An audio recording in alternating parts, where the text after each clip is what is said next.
We are live, and I'm sorry that I am 7 minutes late, but I see Stephanie is on point and ready and everything. Good to see you, Stephanie. Thank you. Uh, Good to be what did here. you do at gym today? When I sort of, yeah. I was doing arm machines when you messaged me. So I was sitting so I could I heard it and I took a peek. And then I So was were you kind of doing this like with one arm, looking at your phone, and other arm exercising? No, I put it down. Oh, okay. I was doing, arm reps. Do you ever swim? Not I just recreationally, not for like exercise like you do. Does your gym have a pool? It doesn't. It's small. Oh, okay.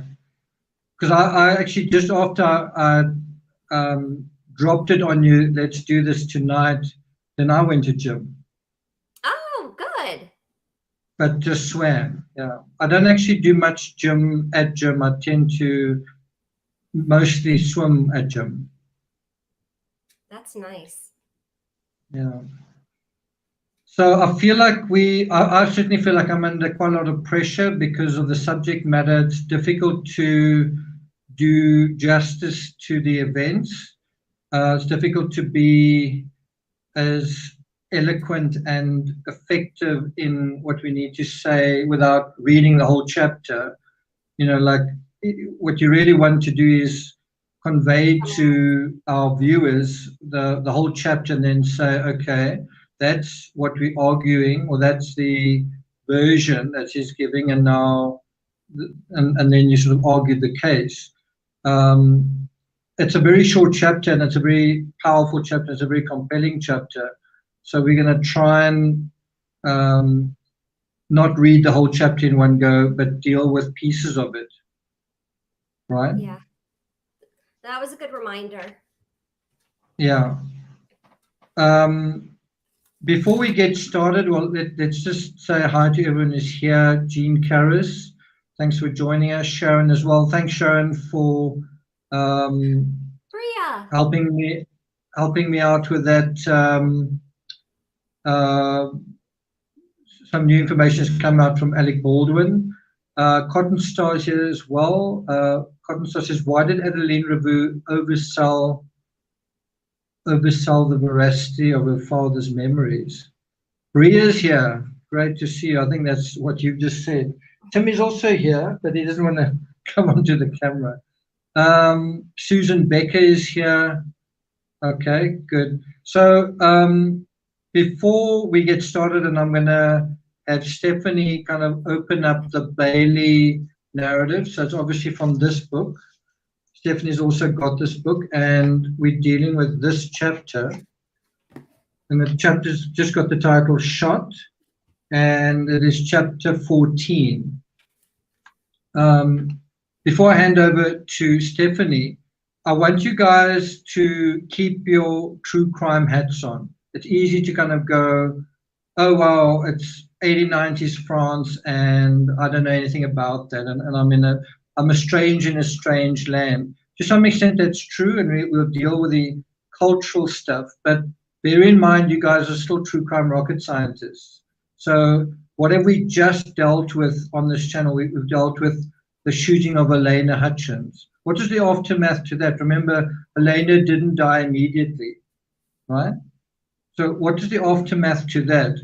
One of the questions you ask is, what happened with the gun? What gun was it? Who was holding the gun? What was the angle? Where was the gun pointed? All those things. That's in terms of Elena Hutchins. We've also just dealt with Brian Laundrie. So we had questions of, if you don't find the gun, what does it mean? If you do find the gun, what does it mean? If he was using his one hand, what does it mean? Why did Brian Laundrie do what he did? Why did whatever happened to Elena happen to Elena? What's quite interesting, in both these cases, they're both artists. Elena was a creative person, Brian Laundrie also a creative person. but just bear in mind, we've got modern intertextualities that we need to consider when we go into the story. It's the same story about the gun. Where did he get the gun? What was the gun? What was the trajectory? All these kinds of things. But we'll get to that. Let's just have a look here. Bria, we've actually missed you. Where have you been? Cotton Star says gun ownership was extremely rare in France in 1890. Good point. So that is a question we kind of want to know off the bat, is where did Van Gogh get the gun? And that is going to take you in one direction or the other. It's either going to take you to, well, we'll get to that. Okay, Timmy, do you want to say hello so that we can get through with that? Because Timmy wants to just make sure that he messes everything up very quickly. Karina, good to see you. Susan Becker. Okay, so Stephanie, you've taken some notes, right? Mm-hmm. Notes, lots of notes. Do you want me to start now? Yeah, do you want to kick it off? Okay. I will mention a few of quotes from Bailey. I'll try not to do too much. I did want to say that I thought the opening quote that was posted was a little bit misleading. It says, better to die of passion than to die of boredom. And that was actually written in a letter from Vincent. He had quoted someone else. It was Emile Zola. Oh, right, yeah. And that was 5 years prior to his death. So that's a great point from you, is that a lot of the quotes Bailey has used so far have been fairly current. You know, they've been fairly sort of anchored in the time that he's talking about. Now, dealing with his suicide, now he jumps back 5 years to find the right quote.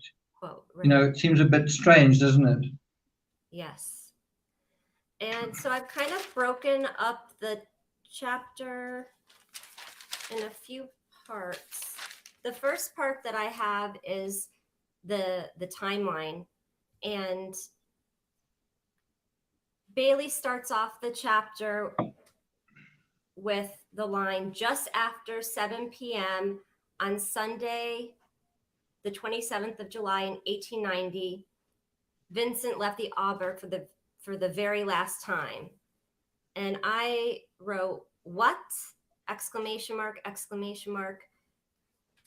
Bailey is basing his narrative, as shared from his endnotes, on the depiction from the movie Lust for Life. So he referenced that that's probably when Vincent left on that Sunday, because that's what it was, how it was shown in the depiction of a movie. And I said, Vincent's routine since his arrival to Auvers was to wake up early around 5 a.m. with his paint equipment to begin his painting with the morning light. So since his arrival to Auvers, he had been rushing out, very early to get the lighting for his landscapes. Okay. Where did you get that information that he would typically be up and out kind of immediately?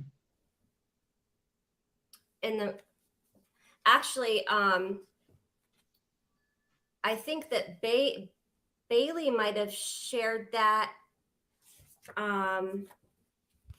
in one of his chapters.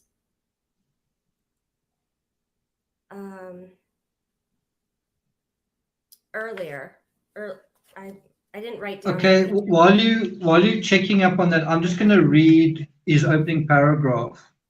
So I also circled 7 p.m. there. I don't know if you can see it.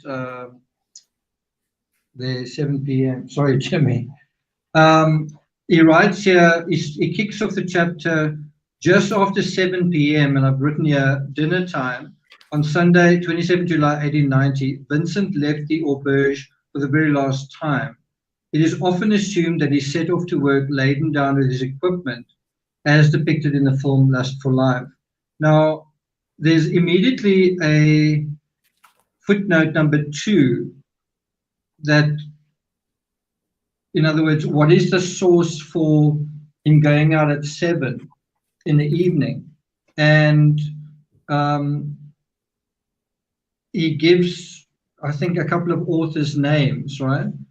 And, it's quite important in this particular context to say, who are the witnesses to what was going on there? So in other words, who is your best witness in terms of, okay, Jimmy, who is your best witness in terms of the situation we've got here? And the situation is Vincent at some point leaves the inn and at some point he comes back. So it's quite a simple question. You're absolutely right, Stephanie, to say, let's look at the timeline. So what did he normally do? What was his normal sort of behavior? What was his normal routine? That's a very good point to make. But the other side of it is, who are your best witnesses going to be in terms of when he leaves the inn and when he comes back to the inn, right? And I don't think it's rocket science to say, isn't it the innkeeper? Isn't it the folks that actually live in the inn, the people that work in the inn?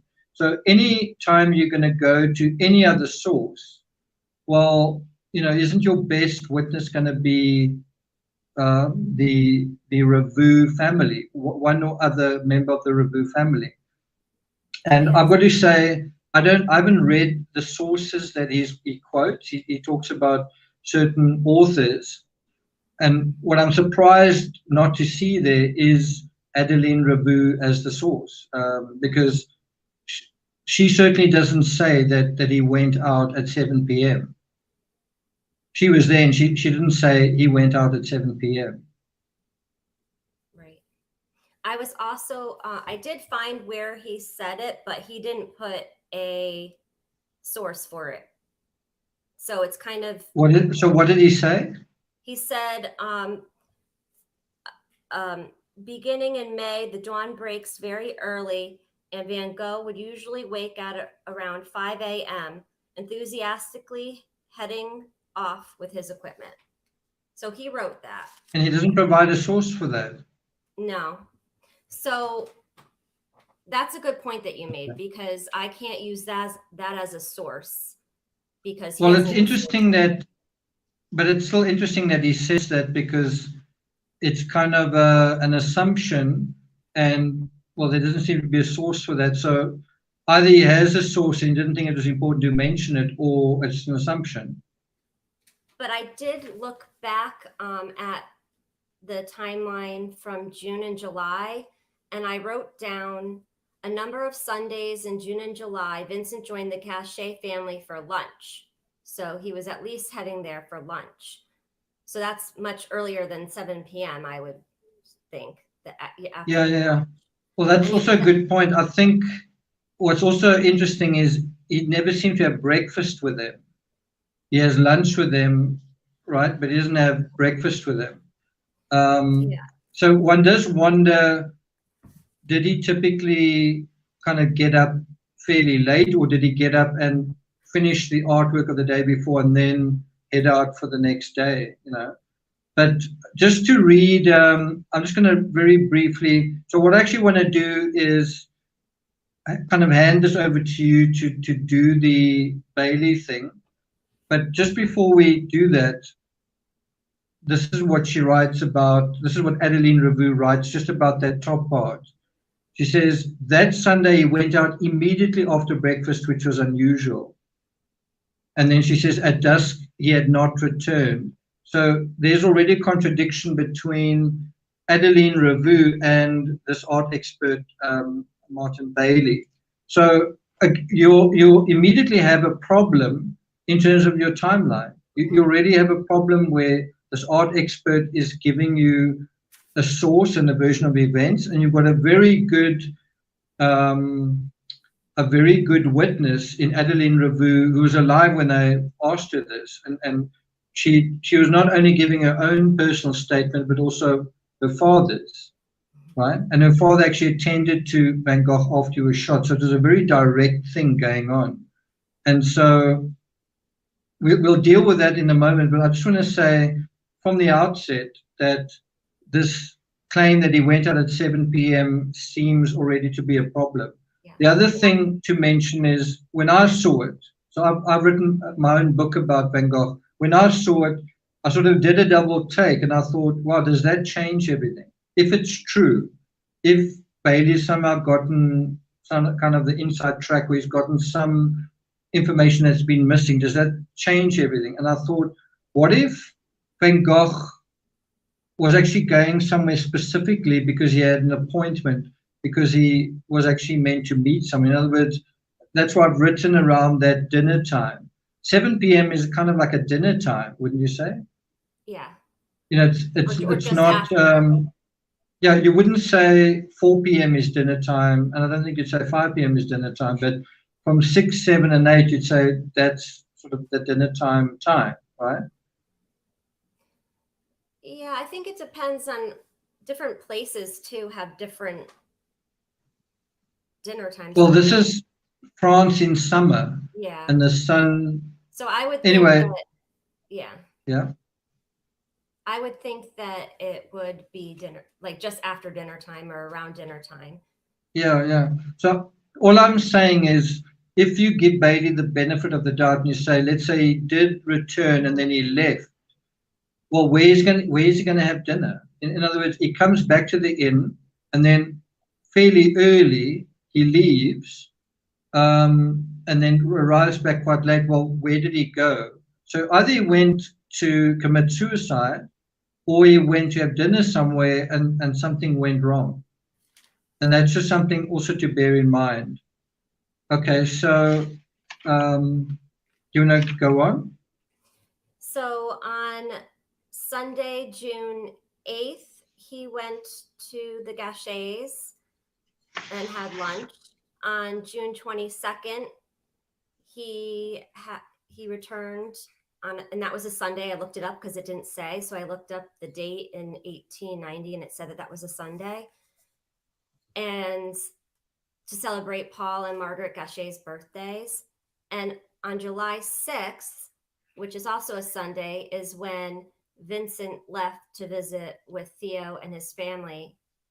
Left to visit with Theo and his family in Paris. And I said, Sundays were spent with family and friends. It's not a stretch that Sunday visits to the Gaucher resumed after his visit to Paris.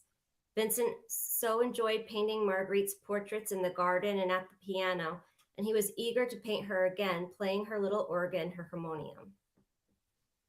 Okay. Is that it? Well, just for that little part. And then I said that Vincent visited, if Vincent visited the Gaucher family on Sunday, July 27th, 1890, he would have brought his painting supplies to paint Marguerite's portrait once more. And then I put, while there, he'd have afternoon lunch with the Gauchers and then probably resumed his work afterwards, or I guess you could say dinner. Okay. I understand what you're doing, but you're kind of jumping the gun. What we want to look at here is Bailey's version of him being shot. We don't really want to talk about the Gauchers for now. We're going to come back to that when he brings it up, right? So although all of that's relevant, we kind of just want to deal with this version of events, right? So from page 117. Yeah. So I guess that was my rebuttal to the evening. The Sunday evening. Yeah. That's why it was just my rebuttal. Okay, so from what Bailey writes, he says, for once painting was not on his mind, and that evening he carried a gun, not an easel. And then it's the question, where did he get the gun from? I think footnote number 3 says something like, did he get it from the innkeeper or did he get it from Dr. Gogh? Yeah. He said. Footnote number 3. I have it here. No painting equipment was recovered after the shooting, is what footnote number 3 said. It doesn't actually say right here. It doesn't actually say right here about the gun, but footnote number 6 is, as an adult, Gogh Jr. kept a revolver by his bedside, which might suggest that his father had also owned a gun for self-protection. Next to that, I wrote, wow. I've just sort of got that over there. Yeah. It's jumping a little bit ahead, but I actually put. Oh no, not on that one. Never mind. Okay. So I just want to spend a little bit of time on what Bailey's saying, because I feel like we missing that a little bit here. I don't want to just read everything he's writing here, but I also don't want to not do that at all. So he writes about, so where did he, he carried a gun, not an easel. And then it says he intended to end his life, or at least contemplate that terrible possibility. What is quite interesting with the end of chapter 13 and the beginning of chapter 14 is there's no sign that he's suicidal. Even in Bailey's own book, there's sort of no sign that he's depressed. Even where he says something about being lonely or whatever, Bailey himself kind of repeats what Van Gogh actually says. And so it seems like Bailey's position is that it's like completely random, the suicide. It's like he paints, he's motivated, he's happy, he's doing well, and then just suddenly for no particular reason at 7 o'clock on a Sunday, he just kind of flips out and he wants to end his life. That seems to be Bailey's position, is that it's completely random. It's almost just like, ping, okay, I think I'm going to kill myself, whatever. And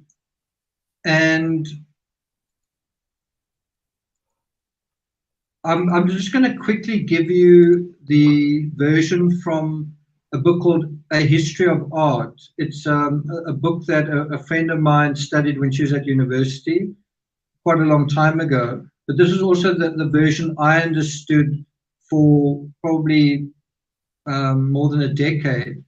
And so this is quoting from A History of Art. This is what art students learned about his death. So this is what they say. Van Gogh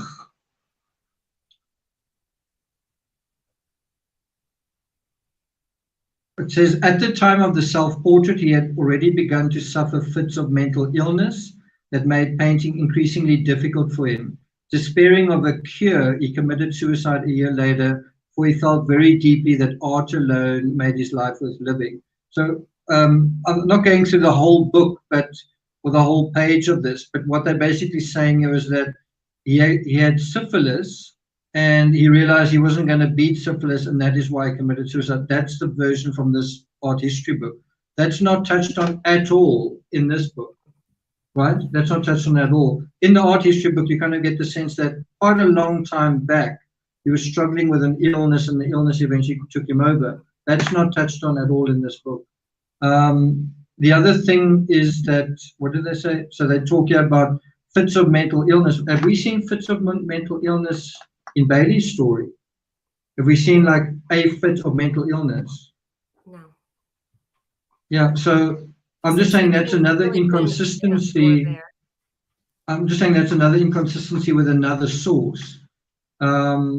He gives evidence of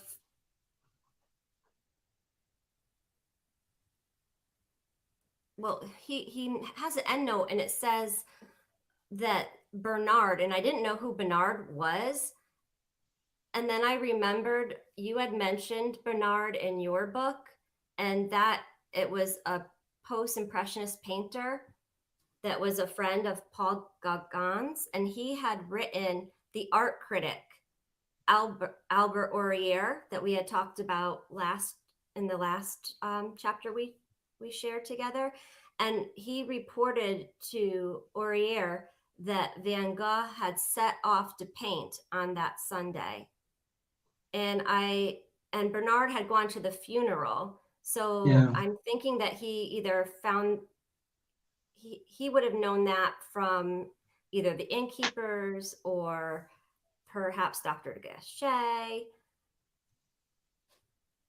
Yeah. But that contradicts what he wrote, that painting was not on his mind. And then his end note says the complete opposite.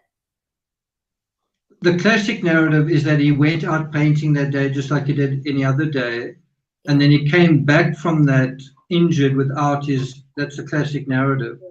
So what Bailey's done here is he's kind of upended that, saying, well, he came back earlier, although the innkeeper and the innkeeper's daughter don't seem to know that or remember that.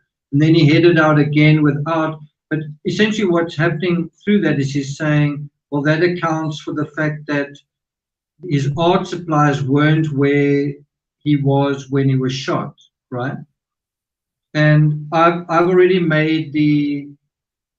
put out the theory that what if he went to paint Marguerite Gachet? It could have been on that Sunday, it could have been earlier that Sunday, and that is where he actually left his art supplies. And that's also where the gun was, where he was painting over there.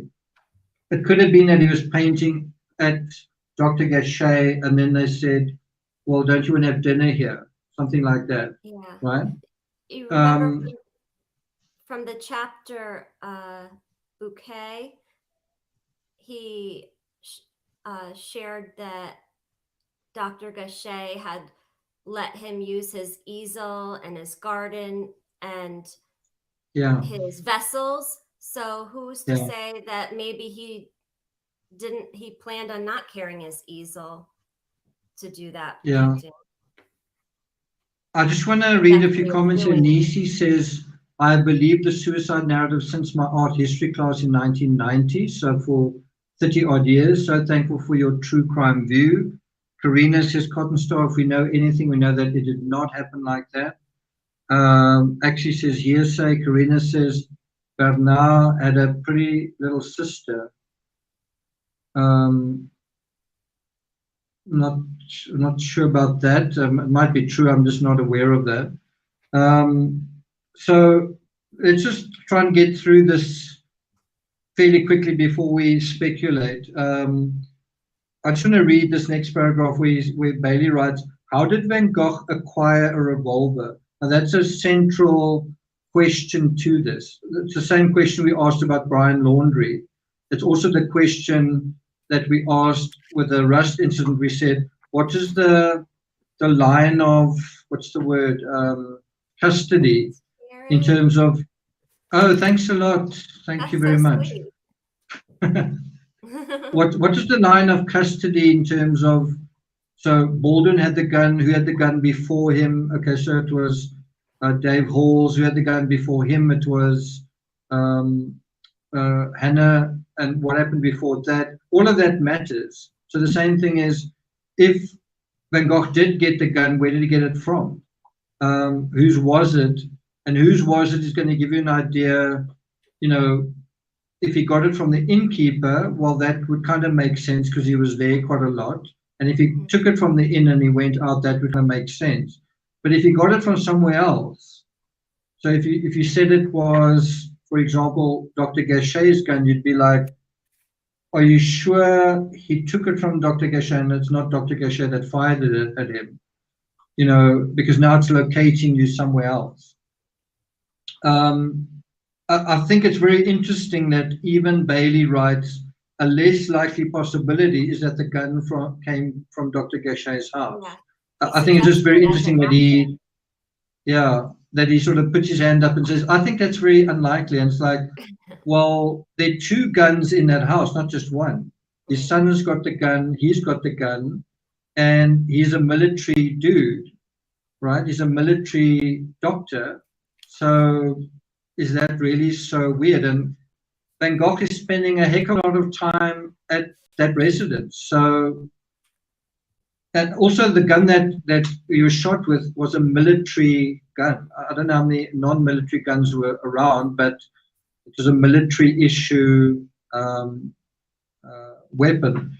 Anyway, he goes on to say, and it's quite interesting what Cottonstar said earlier. He said it was very rare to own a gun. And so what Bailey writes is, many locals own such weapons. And Arthur Revue, as an innkeeper, may have felt it prudent to keep one in a secure place, not far from the barn. It's just like, I don't know if it's even clear that the innkeeper actually kept a gun. I kind of get the idea that it's a theory, he may have kept a gun, but you would have thought that Adeline Revue would have said, you know what, I actually think Vincent took my dad's gun, or, you know, my dad's gun disappeared and my dad mentioned it. That's not even mentioned.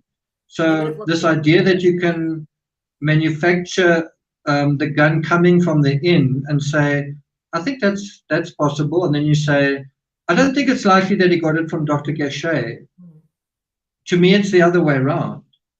Maybe the innkeeper had a gun, but we know for a fact that Dr. Gachet and his son had a gun, so there are two guns.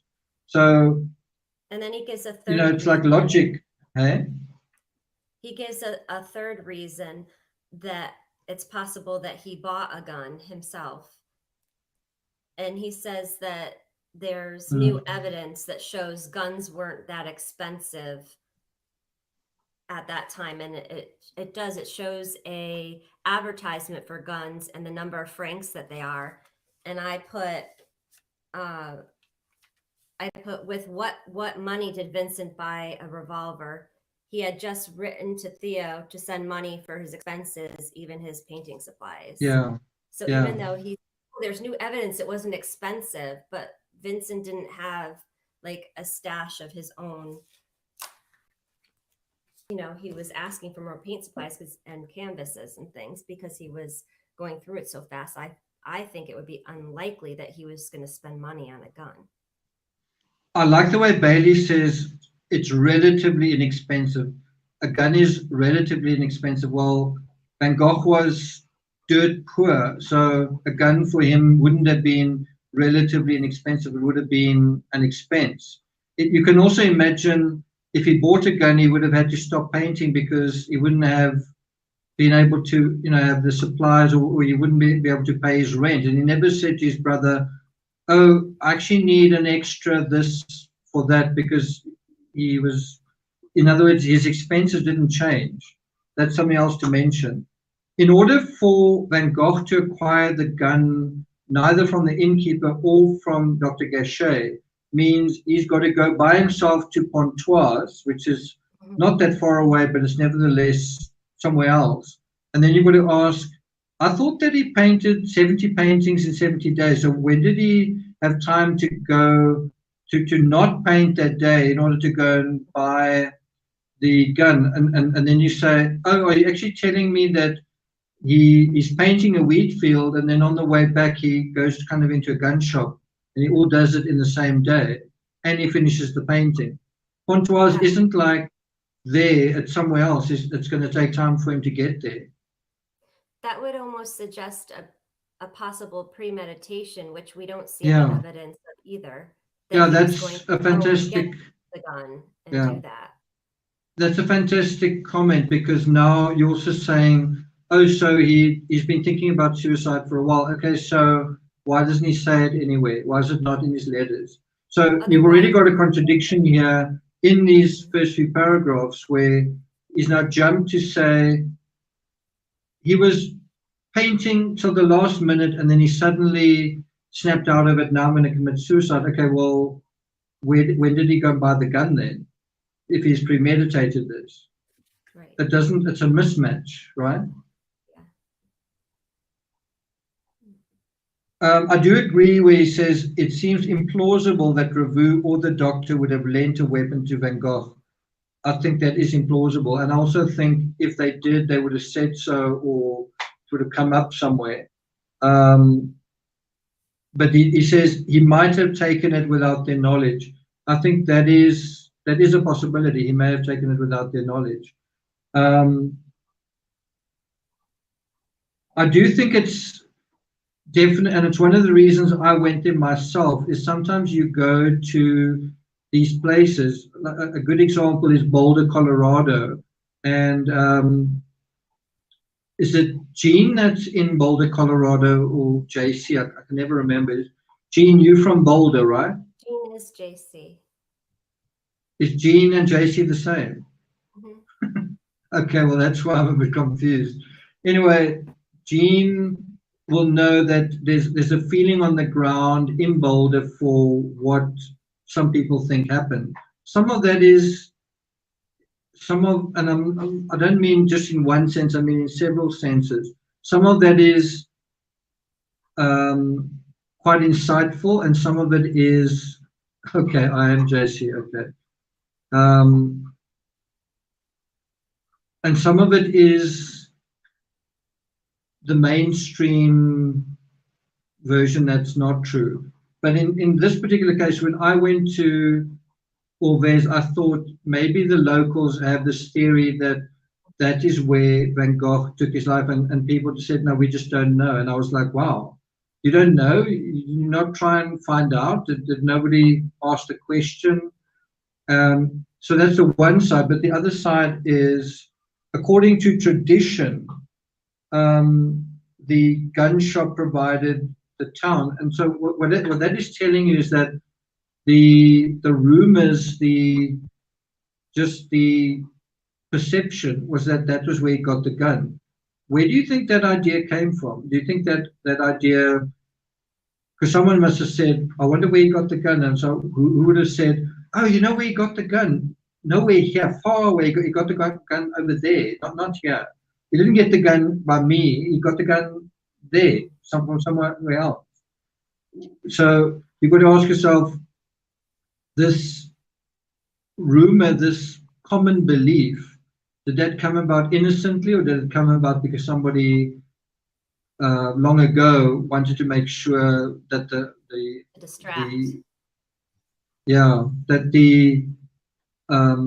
thoughts and ideas wouldn't turn a certain way, right? So let me just ask Jean, is that true in Boulder? Is there like a common vibe, a common sense amongst the folks there of what happened to John Bonet, or is it just the same as the mainstream? Do the people in Boulder feel like they know more than people elsewhere in America in terms of John Bonet Ramsey? Nisi says, can't one overdose on mercury or other syphilis treatments? So I think she's saying that as an alternative to suicide.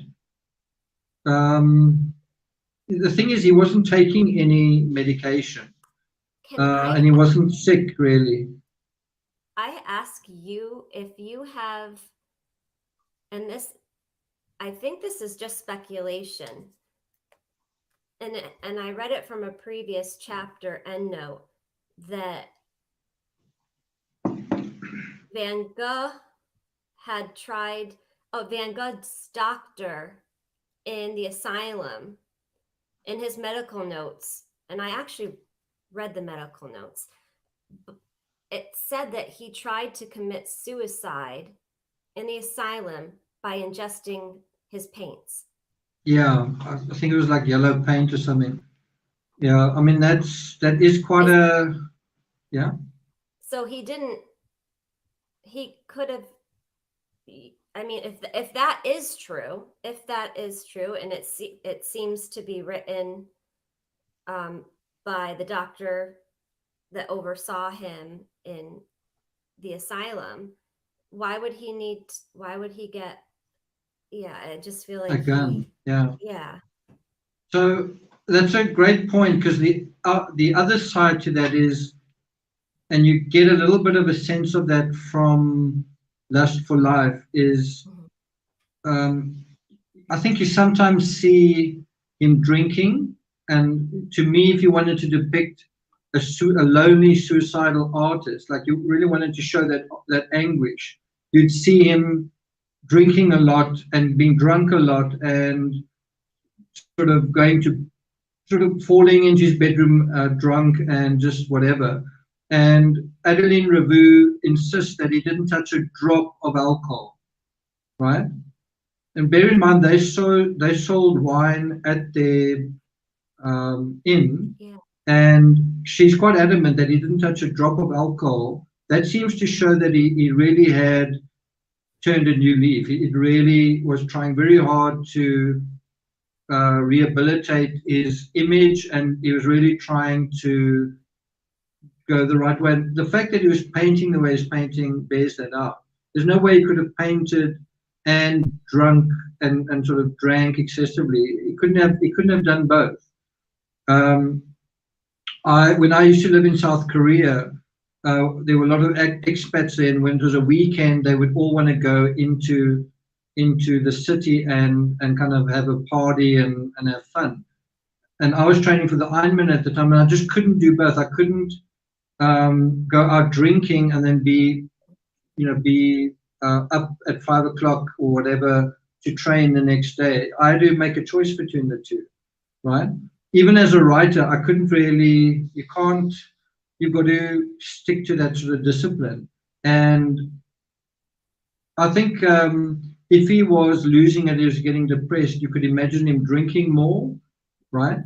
And there's no sign of that either. But I do think, I mean, people have died of alcohol intoxication, alcoholics and people who, and that's not even in the ballpark here. It's not even that it happened once. This is not even mentioned. So it's a completely random thing here that he just suddenly, is overcome.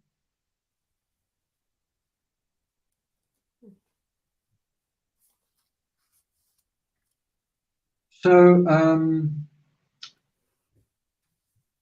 we go now to the bottom of page 117. There are only 2 more pages after this in this chapter. It's quite a short chapter. And then the next chapter is Final Hours. So what is really interesting with this is it's not like Vincent van Gogh shoots himself and he's dead. He shoots himself and then he still lives to tell the tale. That's the really interesting part. He still lives for quite a long time. It's not only that he lives to tell the tales, also what do the people around him do, including what does Dr. Gachet do? What is actually happening after this happens?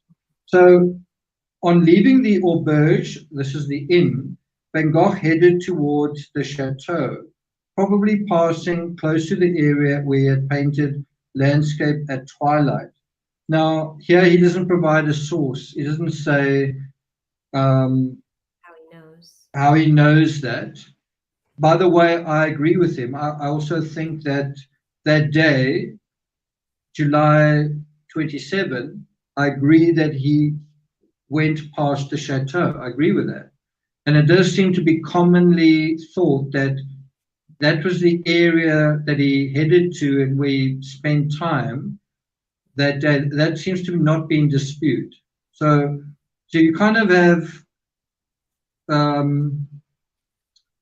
let's say you've got four directions, but really it's only 2. What I mean is he's got 4 directions he can choose from. He can go, let me just think now, he can go, if he's standing with his back to the inn, he can go to the right, which is to the chateau.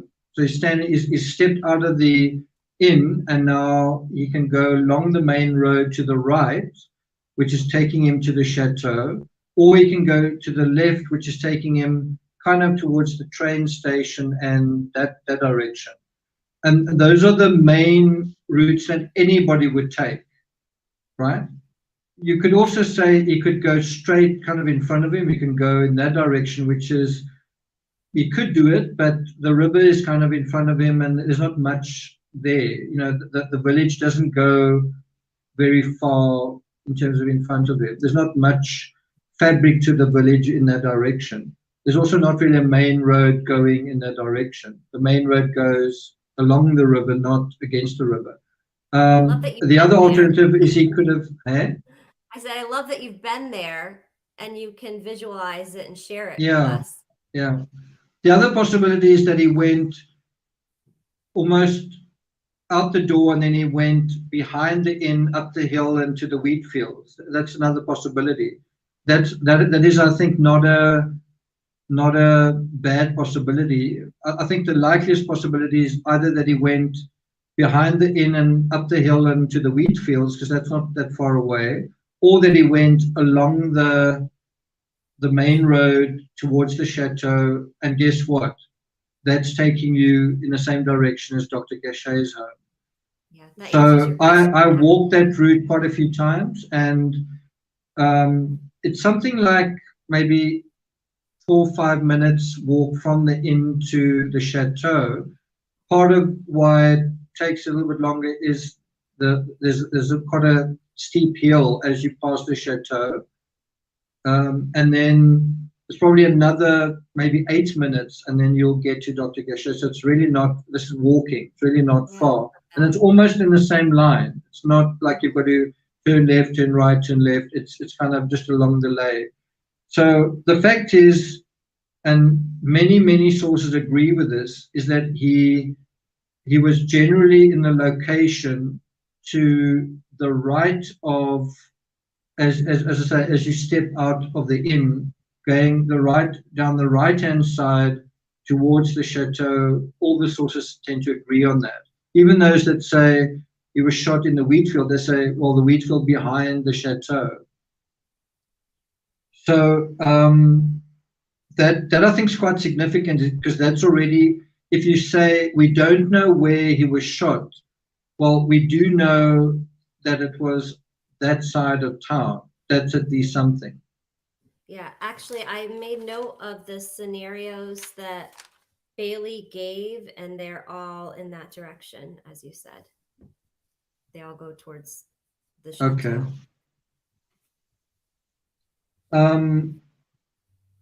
He says, indeed, it would have been almost at the same time of day that he made that picture.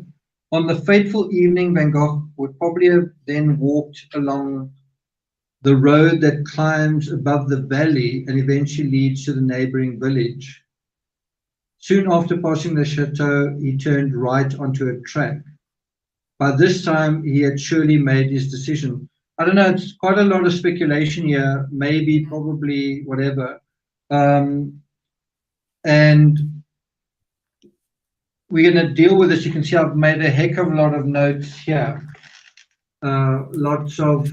Mine's color coordinated, lots of notes. Yeah. Some people would say it's sacrilege, you defacing this book or whatever. To me, if you have a book with absolutely nothing in it, I don't know. I actually find it quite interesting when you read a book that belongs to someone else and it's full of little notes. It's like, oh, is that what you thought about that? So let me just finish this section that he writes. So by this time, he had surely made his decision. He says, Vincent searched for an appropriate spot. If you just think about it, it's almost, to me, ludicrous or ridiculous. It's like, really, he's searching for the best spot to commit suicide. How about here? No. I don't like this spot. How about there? It's just storytelling. Yeah, and then he says, presumably he sought somewhere private, yet not too hidden. And anyway, goes on, he says, he probably wanted his body to be discovered, if only to spare Theo the grief of not knowing what had happened. Then he says, he found that spot in his beloved wheat fields, just under 1 kilometer from the auberge. Now, all of that to me is gross speculations, like, okay, now if you think about it from Brian Laundrie's perspective, I don't know whether Brian Laundrie, did he try and find a spot to commit suicide? I mean, he was in the wilderness. He did it where he was sitting. He did it where he was. He didn't need to go, okay, should I do it in this spot or should I go over there? Should I sit on that tree stump or should I go there? He was in the wilderness as it was. There's nothing like that. I think the main issue is going to be, is someone going to hear it, kind of thing? Is someone going to, And even then, are you really going to care? And if someone does hear it, well, they're going to find you and you're not alive. Well, so what, right?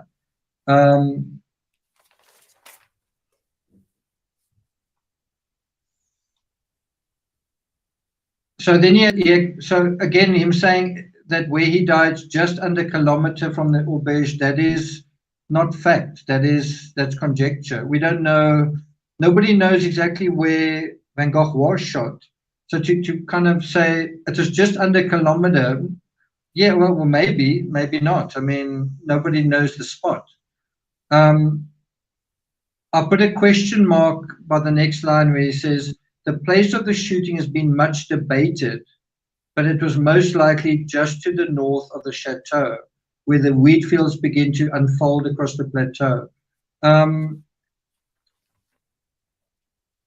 In terms of that, so it's fair and well, you can make a statement like that. You can say, I think Van Gogh killed himself right over here. Okay, great. Did they find the gun there? No. That's the bottom line. If you say, I think he killed himself over here, right over here, it's just under a kilometer. Okay, great. Did they find the gun there? And then if they didn't, well, you have a problem. Mm-hmm. Because nobody ever found the gun. So what happened to the gun?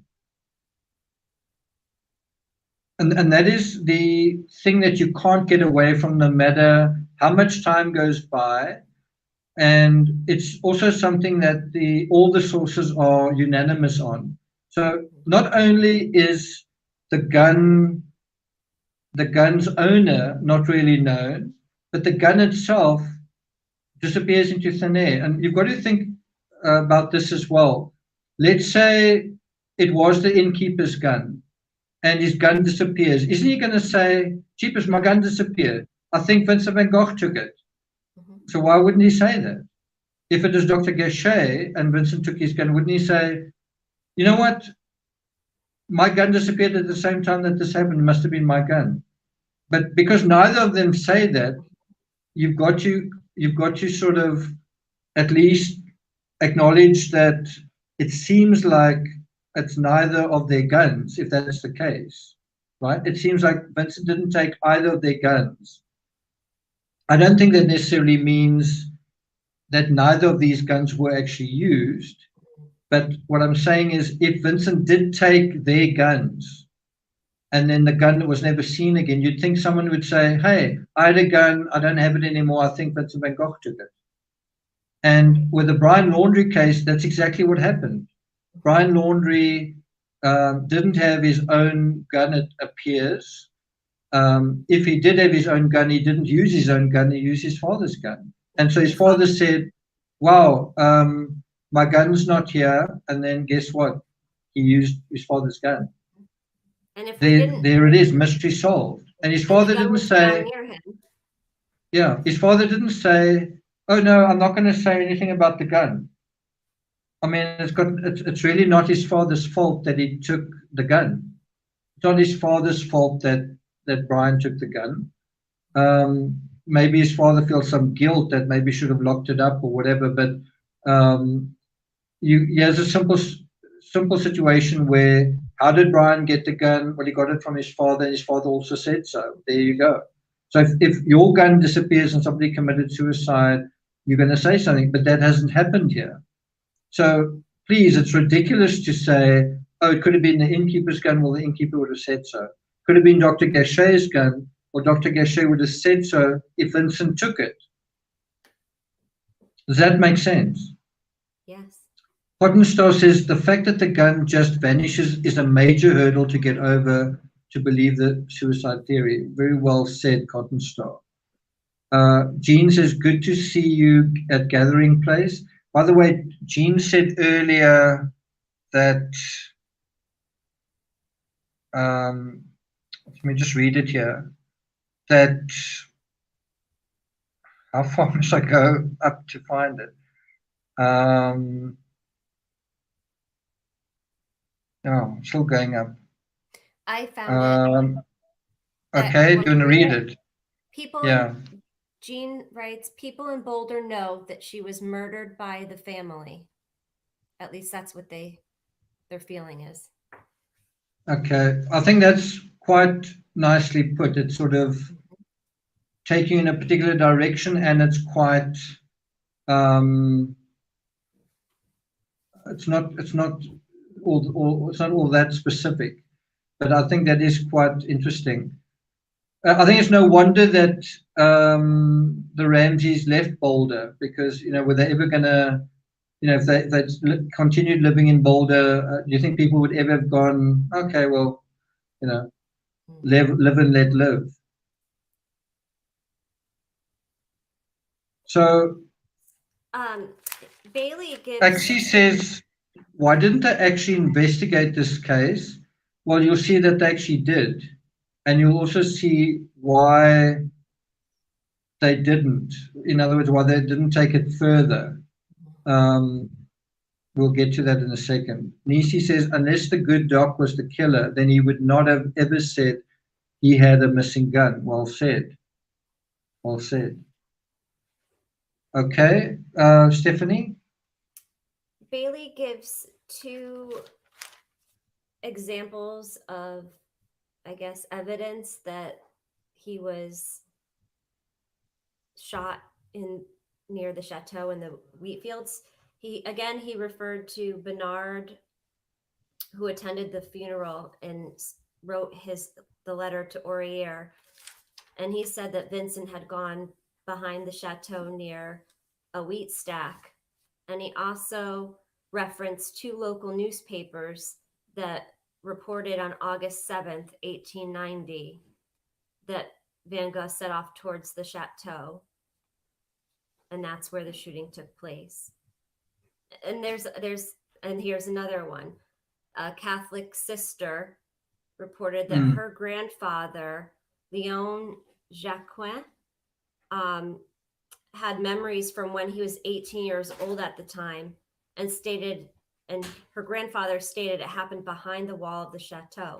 And I wrote, was Léon Jacquin visiting with the Gachets? Was he a friend of Paul or Marguerite as he was around their age? I'm not sure how he fits into. It doesn't say how he has this memory. I was just noticing that his age was 18, so I was speculating. Yeah, so all of this is quite interesting. So you've got all these sources saying, one of them is saying this location behind the chateau is supported by books on Van Gogh, published in the 1920s. So 30 years later, they're saying, oh, that's where he died. 30 years later. And then in the 1950s, by Adeline Revue, you've got to ask the question, is Adeline Revue saying this because she's read it, or is she saying it out of her own personal experience? It's quite a difficult thing. Sometimes you don't know whether you know something because, in terms of a true crime scenario, because you know it or because you heard it somewhere else and that becomes your knowledge. When did she share her recollection? In the 1950s. Okay, so that could have also been something that was passed down, like a family story. Yeah. And that was a defense, actually, that was brought up in the Oscar Pistorius cases. So you had 2 sets of couples saying that they heard a certain series of gunshots, right? And the defense was quite clever, and they said, well, what you heard, you're basing on what your spouse said, aren't you? You're not 2 separate witnesses. It's the one that's influenced by the other one. So you've actually invalidated one another. So neither of your versions actually hold water, because it's not 2 independent witnesses. It's one that is influencing the other and the other that's being influenced. Do you know what I mean? And it's difficult to say for sure, but my point is, whatever you want to argue, it's nevertheless taking where it happened to the chateau side, and the chateau is pretty close to Dr. Gogh. To me, the central question is who heard the gunshot, because 7 o'clock at night, 8 o'clock at night, 9 o'clock at night, anyway, nighttime on a Sunday, you would imagine, certainly out in the field where this was supposed to happen, you would clearly hear a gunshot, and there seems to be consensus that nobody heard a gunshot. And how do you explain no one hearing a gunshot? To me, the only way you can kind of explain that is it either happened indoors or it happened inside of a sort of a cave or rock kind of structure, and that is exactly what you have behind Dr. Gogh's home. You have that, I mean, it backs up into the hillside. You could, I guess, argue that on a Sunday night there's a certain amount of revelry. There are people, and Adeline Revue mentions this. She said that they were all sitting outside the restaurant at 9 o'clock at night because they were tired from sort of the, serving people. Because, yeah. And so maybe there's shouting and laughter and whatever, and maybe that's what no one hears anything. But she nevertheless says that by 9 o'clock they were exhausted sitting outside. So how long at Van Gogh, how long had it been since he'd shot himself? Because as I said earlier, I would think that 7 o'clock is around about dinner time, and by 8 it's sort of winding down. So I did actually walk that route. I did try and get a sense of, I mean, what I was trying to do was, I guess, channel the whole thing and think, okay, where would you want to commit suicide if you were in this area? So I did sort of walk around there, and I had quite a profound experience. I took quite a few photos. I went there in the evening, and there was this strange, I don't use that word lightly in this context, there's this strange tunnel of vegetation. And even when I took a photo of it, I mean, I saw something that was like, not like seeing a ghost, shouldn't even say that, but it was like seeing this strange light in the middle of this tunnel of vegetation. It just looked like this, I don't know, it had a spiritual dimension to it, this tunnel of leaves and trees and so on, but there was this, the way that the sun was shining, it created this strange light in the middle of this tunnel. And even when I photographed it, you could see the strange light. It was really quite strange. But I didn't really get it, I don't know, not that I'm a medium or anything, I didn't really get a sense of why that would be a particularly good spot. And also, there's absolutely no sign anywhere in Auvers. There's no sign saying this is the spot where Van Gogh maybe or probably took his life. That's just not there. So in other words, arguably the most important, I mean, this is the climax of the Van Gogh story. This is I mean, they've got signs showing where he painted wheat field with crows. There's the cemetery. So arguably the most important part of the whole story is just missing. Not just where he killed himself, but also the gun. The gun and where is just not part of the story. It's very bizarre. It's really very bizarre. And I think one of the, yeah. Jean wants to know if you can show us that magical photo. I've got it. I can't show it to you now, but who asked for that? Jean. Yeah, I'll put it on Patreon. I've been meaning to put the wheat field with crows, the photos I took of that area. I've been meaning to put that there, so I'll do that. One way to do away with the whole nobody saw him and nobody heard him is you put him behind the chateau. You know, the chateau will be blocking out the view of him, and the chateau will be blocking out the sound of him. And I guess it's a fairly private area to do that, but can I show the painting that Paul Gogh Jr., or do you want to show it? The one that he painted, and it says the place where Vincent van Gogh committed suicide. You can show it. Okay, there it is. It's disorientating showing that on camera because it's like reversed. Yeah, wait. So this is the wall, right? Yeah, that's it. There it goes. So he actually shows that, what you're describing. So, yeah, what I find absolutely incredible is that you actually have Dr. Gachet's son going to the trouble of painting something to say, hey, everybody, hey, world, this is exactly where he committed suicide. But then you would ask the question, Paul, how do you know this? Like, you weren't there, were you? So how can you say that it was definitely this spot? And I'm painting a picture even. I'm going to, they say, I'm going to paint a picture for you, but yeah, he literally does paint a picture. But Paul, you weren't there. So how can you know? Yeah, the only way that I would think he would know that is if his father told him that Vincent told him that when he was caring for him in private, but then again, there was no witness to that. But it seems like a heck of a lot of effort Paul's going, but remember, Paul's not really a terrific artist, and he's going to all this trouble to kind of document,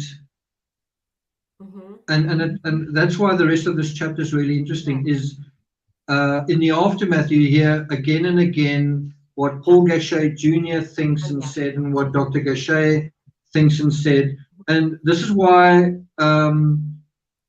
you might be listening to this and saying, and we're going to get to the point where Van Gogh himself says, hey, I shot myself and it's my own body, blah, blah, blah. And you've got to explain why he said that, right?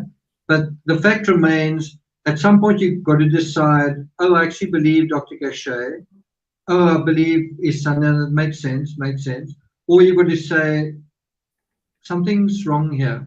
Now, something I actually came across today, I actually meant to verify it.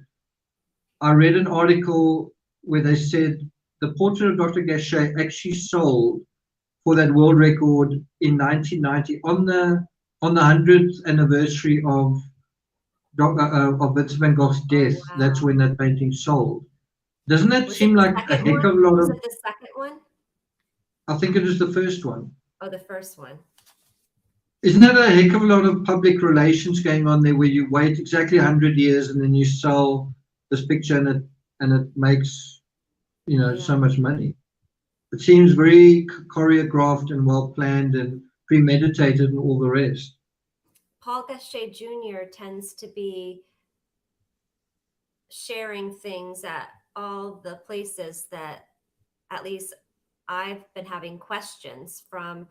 The second portrait of Dr. Gachet, he's the one who shares the information about when that was painted.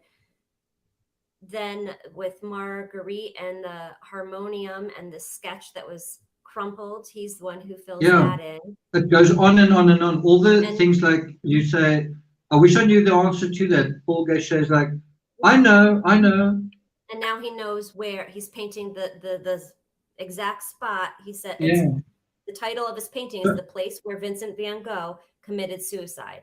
And he painted that in 1904. So think about what you're talking about here. It's, even Bailey says nobody knows actually where Van Gogh committed suicide, and it's just generally well known. I mean, as I say, when I went to Auvers myself, they said, no, we don't know where he committed suicide. And yet Paul Gachet Jr.'s painted it. So doesn't that show you they don't trust what he said, that they don't accept what he said? So he's saying this is where it happened, and people are going, maybe not, but we're not accepting it. So in other words, there seems to be an attempt to whether you want to say control the narrative or influence the narrative, or to say this is the narrative, and then you have other people saying, okay, well we don't believe you, or we're not sure, that's what you think. And that's where the mystery kind of begins. I just want to read this footnote here. It deals with footnote number 10. What does it deal with?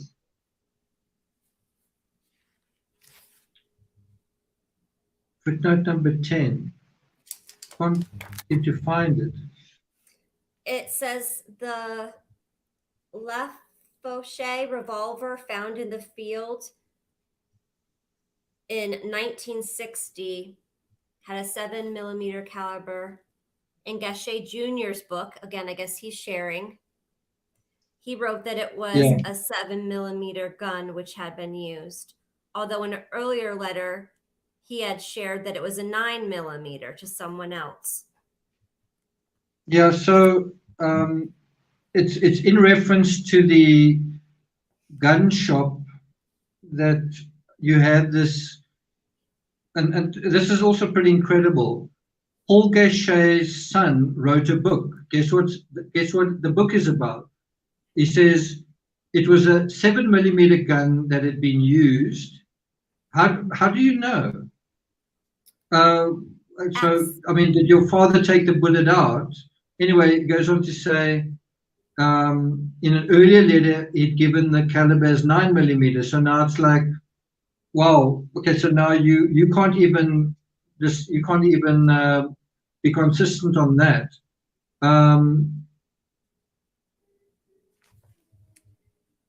So just to be clear, we're on page 117. Sorry. Just to be clear, in footnote 10, Bailey kind of stresses that the theory that, so there is the theory that he didn't commit suicide, but he was shot by accident by sort of youths who were just sort of messing around. And that is the theory that you see dramatized in At Eternity's Gate, which came out quite recently. I think it's also, I think it's dismissed in Loving Vincent. I'm not 100% sure. But Bailey basically says Rene Secretan gave the caliber of his gun as 9.6mm, but this was probably not the gun used in the shooting. So here you have this art expert saying, well, I don't agree with the Liefeld and Smith version of event. So there is a lot of arguments from art experts and art historians, whatever, what exactly happened. That is why this case needs the true crime treatment, where you've got to look at this and say, what's likely here? Not because I'm going to speculate in a very shallow way, but because you're going to use your true crime rocket science, but also what do we know about intertextuality? What happens in these cases? What makes sense? And you're going to use that to help kind of find the answer.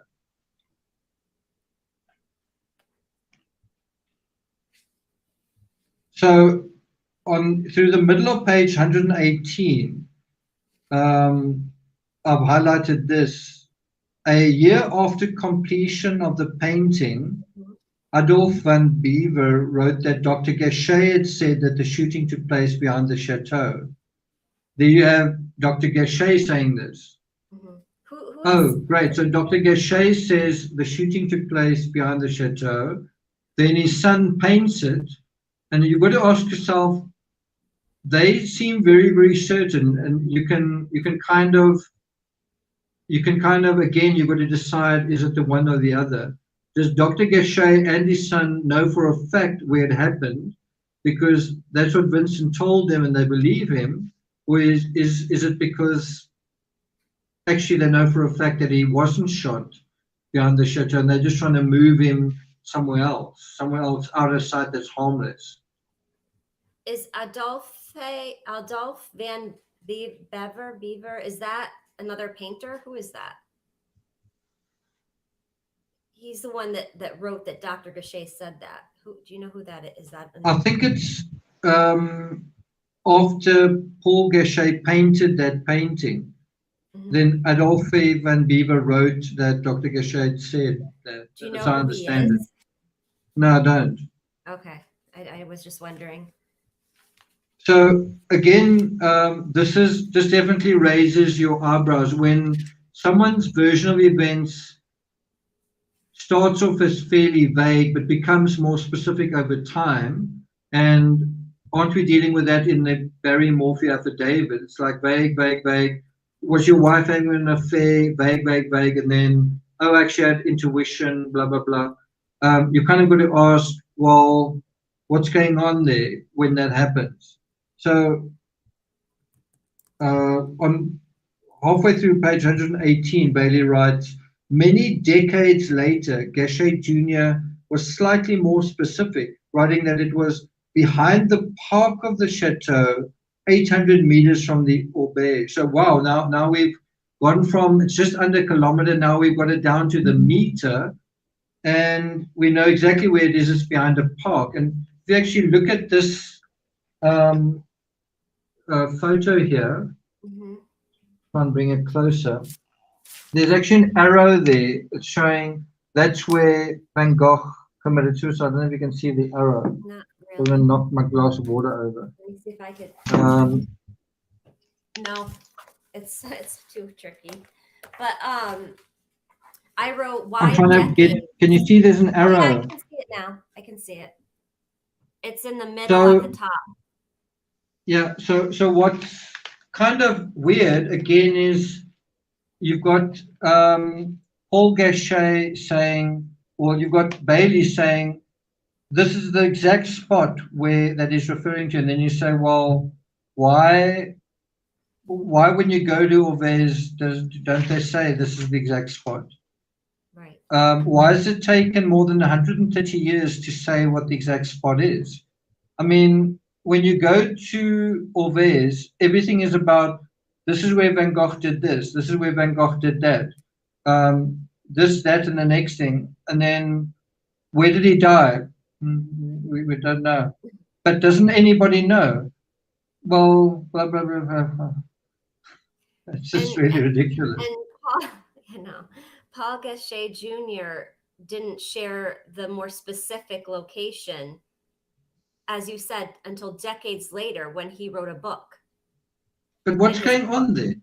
Why do you wait decades to say, so, I mean, if you knew all along exactly where it was, couldn't you have said so from the beginning? Anyway, so this also underlined, and it's just, I don't know, you just got to roll your eyes. I've just underlined this. This is quoting Bailey. There therefore seems little reason to question Dr. Gachet's account and his son's painting, which includes 2 cylindrical and 3 hut-shaped stacks. So he says, because he's been a bit more specific decades later, because of that, there seems little reason to question Dr. Gachet's account. It's the opposite. There's every reason to question his account.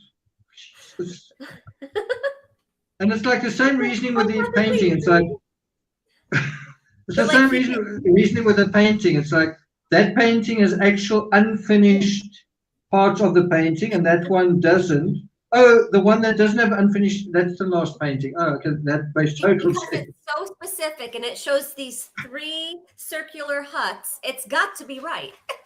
Yeah. Anyway, then this is not kind of getting back to the true crime stuff that we know, and to be dealing with ballistics and trajectory. He says, a shot rang out and a bullet pierced Vincent's chest. Probably aimed at his heart, it entered 3 or 4 centimeters below his left nipple. So it's in a way similar to where Helena Hutchins was shot. She was sort of shot in the sort of under her armpit area, and it's the same sort of situation. It kind of misses vital organs, but it's nevertheless, I think Helena took 3 or 4 hours to die, right? but Yeah. that bullet Bled out. exited. Yeah, that bullet entered and exited, whereas this one didn't exit. And I think it was a much bigger caliber. I think it was a much more powerful gun that was used. Besides, when you look at these French weapons, they look a little bit like pea shooters. That they're really not. In fact, they described the wound in Vincent's chest as like the size of a pea, whereas the wound that I think she sustained was much worse. But it's the same situation. He's losing a lot of blood. She lost a lot of blood. It's very painful, but it's also not immediately fatal.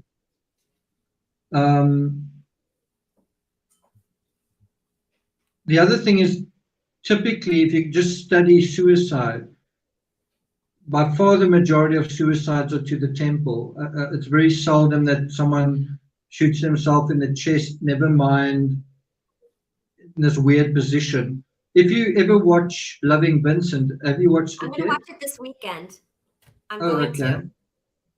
I think there's a scene where a doctor is dramatized literally getting on his knees in front of the postman's son, and he's saying, in order for this trajectory to make sense, you would have to, let's say somebody did shoot Van Gogh, he would have had to be on his knees, like shooting upwards for this to happen. But even if you were shooting yourself, you'd have to have your hand like almost upside down, shooting in that direction. And it doesn't seem to make sense if Van Gogh was standing up, but if he was lying down, right? If he's lying down or he was even sitting, but if he was lying down, then it would actually make sense that he'd be shot from that position from someone entering through a door. Does that make sense? Yes. I just think that is, in terms of trajectory, that's quite interesting. Yeah. Who shared that? I think it's Dr. Masri.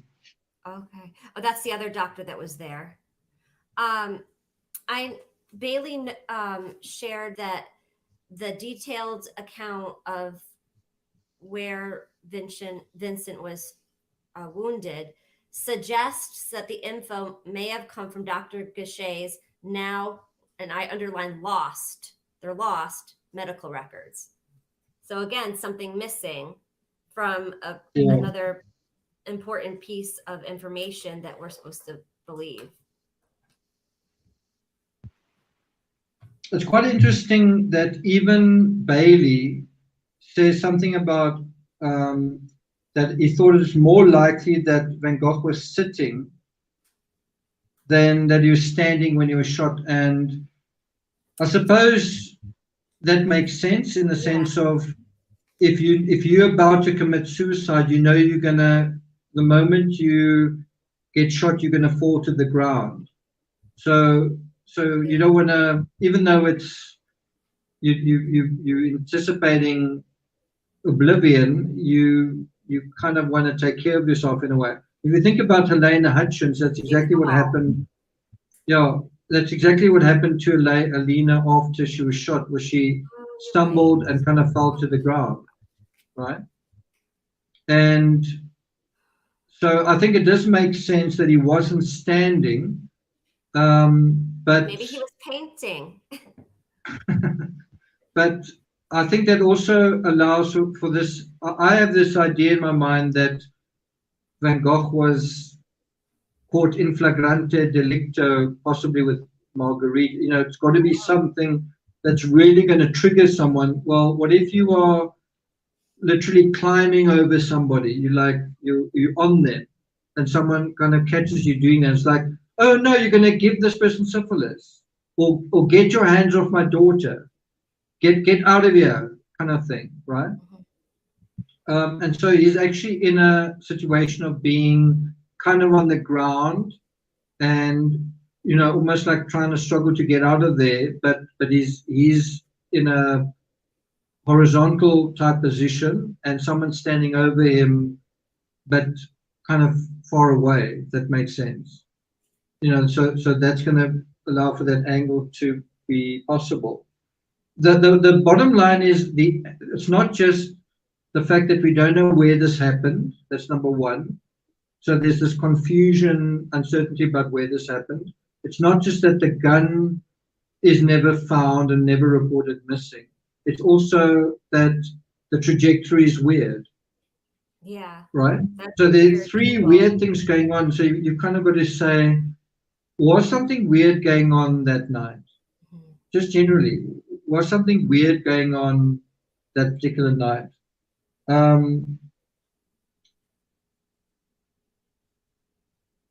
So he goes on to say the bullet missed its target.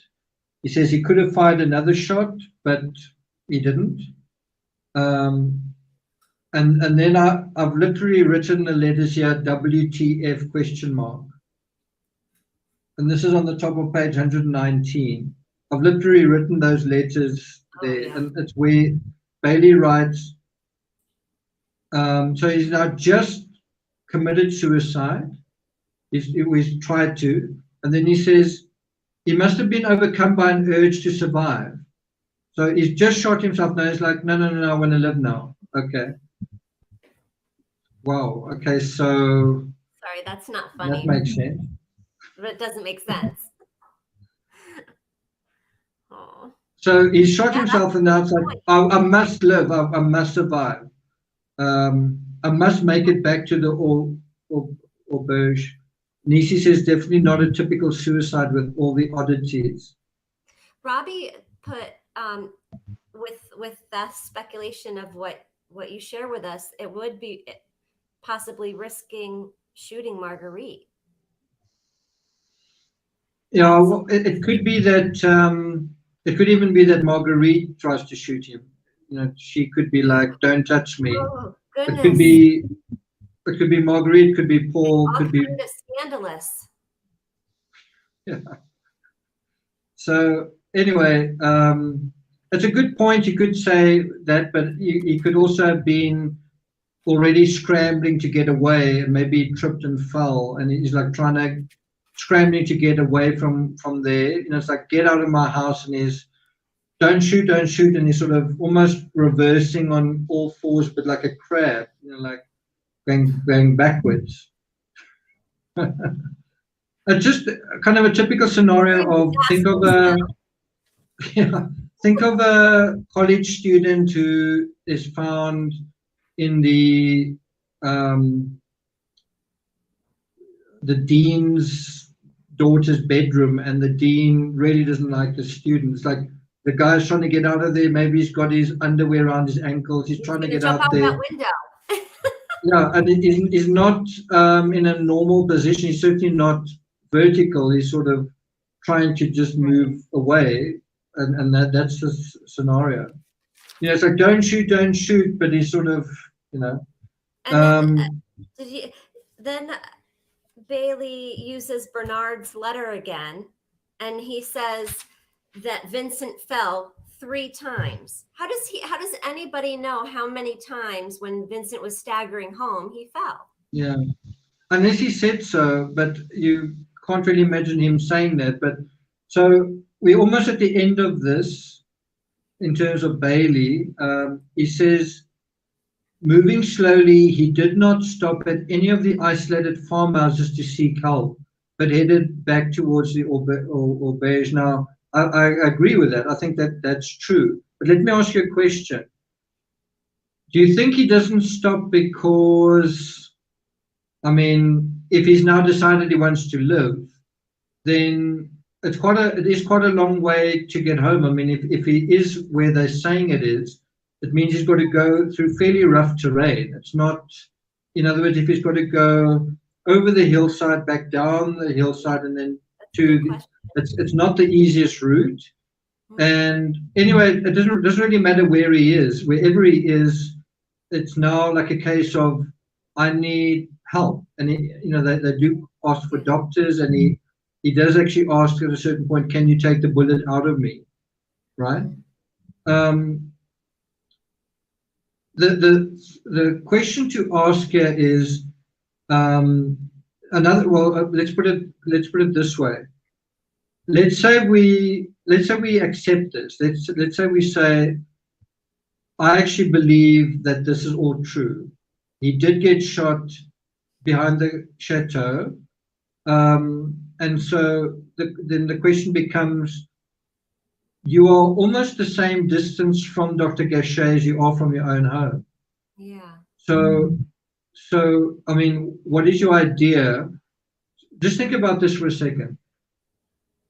Are you going to go to your room and just be in pain and die? But then why don't you just stay where you are? If that's your goal, if your goal is, I'm just saying, if your goal is, I don't want anyone to help me, I just want to die, well, then you can just stay where you are. Do you get that? Yeah. In other words, whether you stay where you are or you walk home and get into your bed, it's kind of the same thing, but you could make life easier for yourself and just stay where you are and die there, right? If you say, well, I don't want to die, which is kind of what he says here. He says, he must have been overcome by an urge to survive. Well, if that's true, why not go to Dr. Gachet? He's your doctor, and he's the same, is kind of almost plus minus the same distance to Dr. Gachet as it is to the inn. But why not go to Dr. Gachet? Not the innkeeper. So the other thing to say here is, you can look at it in terms of these microscopic details and say, well, but we don't know exactly the answer to that, and we don't know that. But you can also look at it in a macro way. You can say, on the day that Vincent gets shot, where is he? Well, he's on the Dr. Gachet side of Auvers, right? Then you can also say, on the day that he gets shot, and he's on the Dr. Gachet side of Auvers, why doesn't he not stumble into Dr. Gachet's home the same way that he stumbles into the inn? And I think one possibility is because he gets shot at Dr. Gachet. He's trying to get away from Dr. Gachet's home. It's the last place he wants to be or to go to. I'm just saying he is on the Dr. Gachet side of town when this happens. Where does he go? Away from the Dr. Gachet side of town, just in a general sense. He didn't go to his friend, the doctor. Yeah, I mean, it's his friend. Maybe he could go to the doctor and say, yeah, I had a setback. Or can you put me out of my misery, doctor? You know, can you help? Can you be Dr. Who's that doctor that famously did that? Kevorkian or something? Kevorkian? Kevorkian. Yeah. Dr. Gachet, like, I know you're a weirdo. Can you please be Dr. Kevorkian just for once in your life? Yeah. Put me out of my misery. Yeah. Anyway, so he doesn't stop at any of these farmers, doesn't seek help, but you kind of get the idea that he is passing by other people on his way home, and ultimately passes by the innkeeper and his wife and his daughter. All of them see him. Another reason why I think he doesn't seek help is actually because he's ashamed, because he's done something, he's overstepped the mark, he's done something, and he's actually ashamed of. In other words, I think there's a sense that he deserved to get shot, or that he did something and he wasn't shot completely. It wasn't like he's an innocent victim. It's a little bit like maybe he's not so innocent. Maybe he didn't want to draw attention to where the incident happened. He wanted to get a little bit further away. If he went just a little bit and then stopped someone, they'd be like, what happened? Attend to him and then go check it out. He didn't want anybody to check it out. So I do think shame is a potentially big part of the psychology here. Because bear in mind, Vincent's been trying to deal with a previous shame of losing his ear, however that happened, whether he cut his own ear off or someone cut his ear off. it's a shameful thing. It's something that he carries with him everywhere. And then he's in asylum for a year because he's not so great. You could say that he's a bit cuckoo, whatever reason he's in asylum, that's not great either. And now it's like, whatever has happened, it's like, this is strike 3. And it's almost like his brothers said, you've had strike 1 with the ear incident, you've had strike 2 with the asylum, and I can't handle another strike. And now it's like, oh crap, there's been another strike. What am I going to say about this? You know what I mean? And that's quite an important, we've got to answer that question. How does he account for this 3rd strike? What is his, and I think the shame addresses that. So,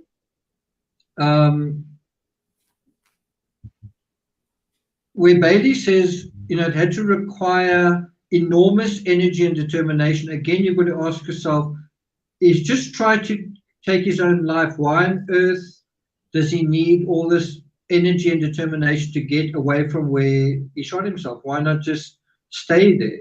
You know, it's like Brian Laundrie shooting himself and then stumbling all the way home and like, yeah, okay, arrest me kind of thing. You know, he went into the woods to die in the woods. He didn't go in the woods to come all the way back out of the woods. The same thing with Van Gogh. He didn't go there to make a spectacle of himself. He didn't want to make a spectacle. If he wanted to commit suicide, he wouldn't have wanted to make a spectacle. Now he's making a spectacle. On the other hand, if you've been shot and you didn't mean to kill yourself, but you've been shot, you want to get the heck out of there and you want to get to your bed. You want to get away from where this has happened. You want to recover. You do want to just like lie in your bed kind of thing. And so he talks about this enormous energy and determination, but I thought he was suicidal. Where did that, I mean, if you're suicidal, you don't want to live. Now suddenly this life force comes back. Anyway, what's quite interesting is that he writes, Van Gogh made it back, arriving about an hour or so after he had set out, and an hour after sunset. So what timeline does that give you, Stephanie? Well, if he left at 7 and then he got back at 8, is that what they're saying? I'm not sure what time. Because Dr. Gogh got there around 9:30. So. Well, that is exactly it, is that Bailey's timeline is that he leaves at 7 and he's back by 8, right? Yeah. If you think about that just in a very basic way, so it must take him around about 10-15 minutes to get where he wants to be. Then he shoots himself and then he comes back. I guess half an hour goes by and then it takes him 15 minutes to get back. So for half an hour, it's again, well, we can't really account for that. What are we doing for half an hour? Now, what's interesting, now once again, we go to Adeline Revue's account. And again, I just want to stress, they were there, they're witnesses. So when Bailey says arriving about an hour or so, listen to that, arriving about an hour or so after it set out, he doesn't provide a source for that. I don't know whether he thinks, well, it's common knowledge, but it's a very vital thing. It's the timeline. So based on what are you saying that it took an hour? Of all the chapters, he should be really putting in the evidence, like the notes in this chapter. Yeah. It's a critical piece of the Okay, so Adeline, this is Adeline Revue's version. Here is what I know on his death. So she wrote this when she was 76 years old. I can put a link to it in the description. Let me just see if I can get it. I'll put, I can't actually do it because it's not, I won't actually be able to. I'll put it in the comments or something afterwards. I'm not going to do it now.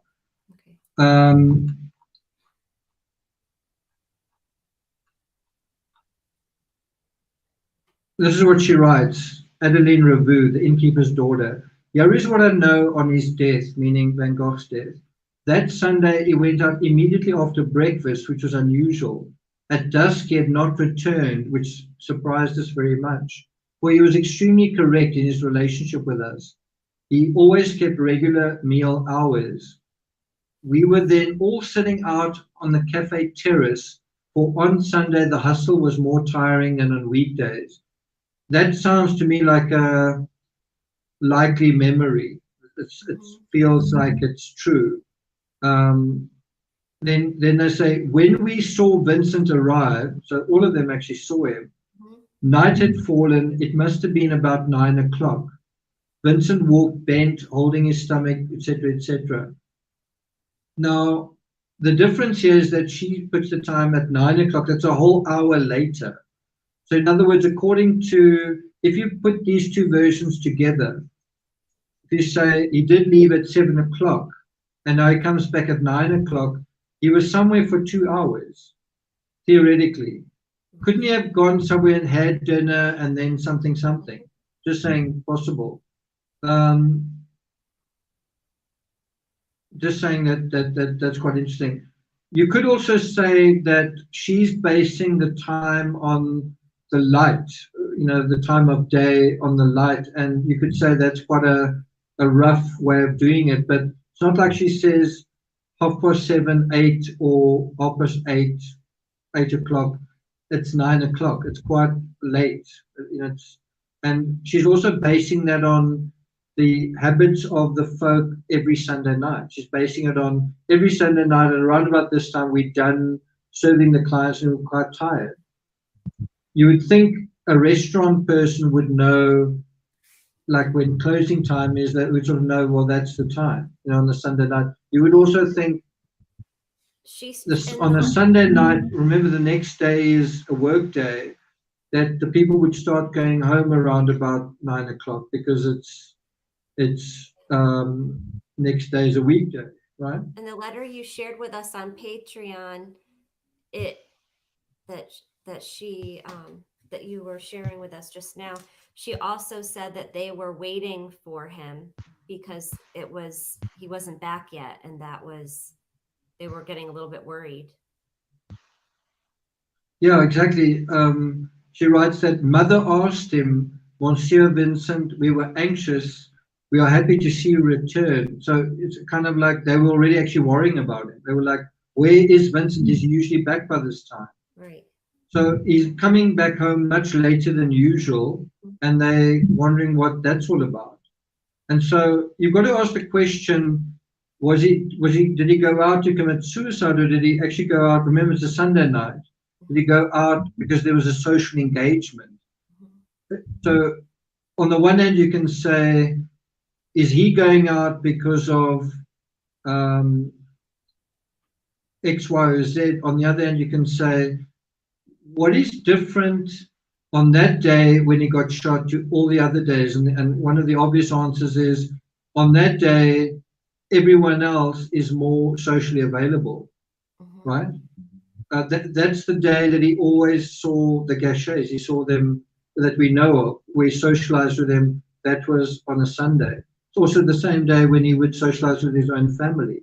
So you kind of get the feeling that could he have been invited in a social capacity on that particular Sunday, and maybe then he did touch a drop of alcohol, or maybe he did touch someone else.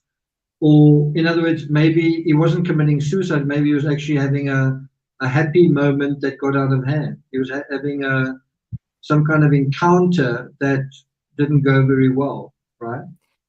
According to Adeline,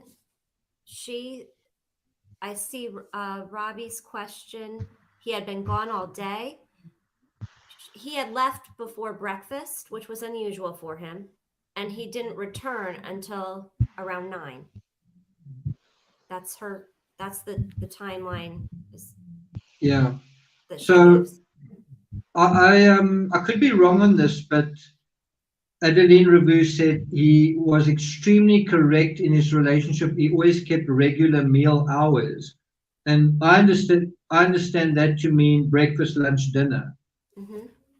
If you talk about regular meal hours, you'd think that means 3 meals a day. Yes. Because it would be a heck of a big thing to go out into the country and be out the whole day and just skip lunch every single day. Mm-hmm. You can imagine someone doing it once, but every single day that would take a lot of doing. So you can kind of imagine that he would go out, come back, have lunch, go out again, and be back for dinner, kind of thing, right? It doesn't seem like anyone saw him coming back around lunchtime, though. Yeah, that's not mentioned. That is definitely not mentioned. So he definitely has breakfast, but then he goes out immediately after breakfast, which he says is unusual. And this is what makes the whole thing so mysterious, is you want to rely on what Adeline Revue says, and you can rely on what she says, but you can't rely on all of it. You can't say it's all 100% gospel.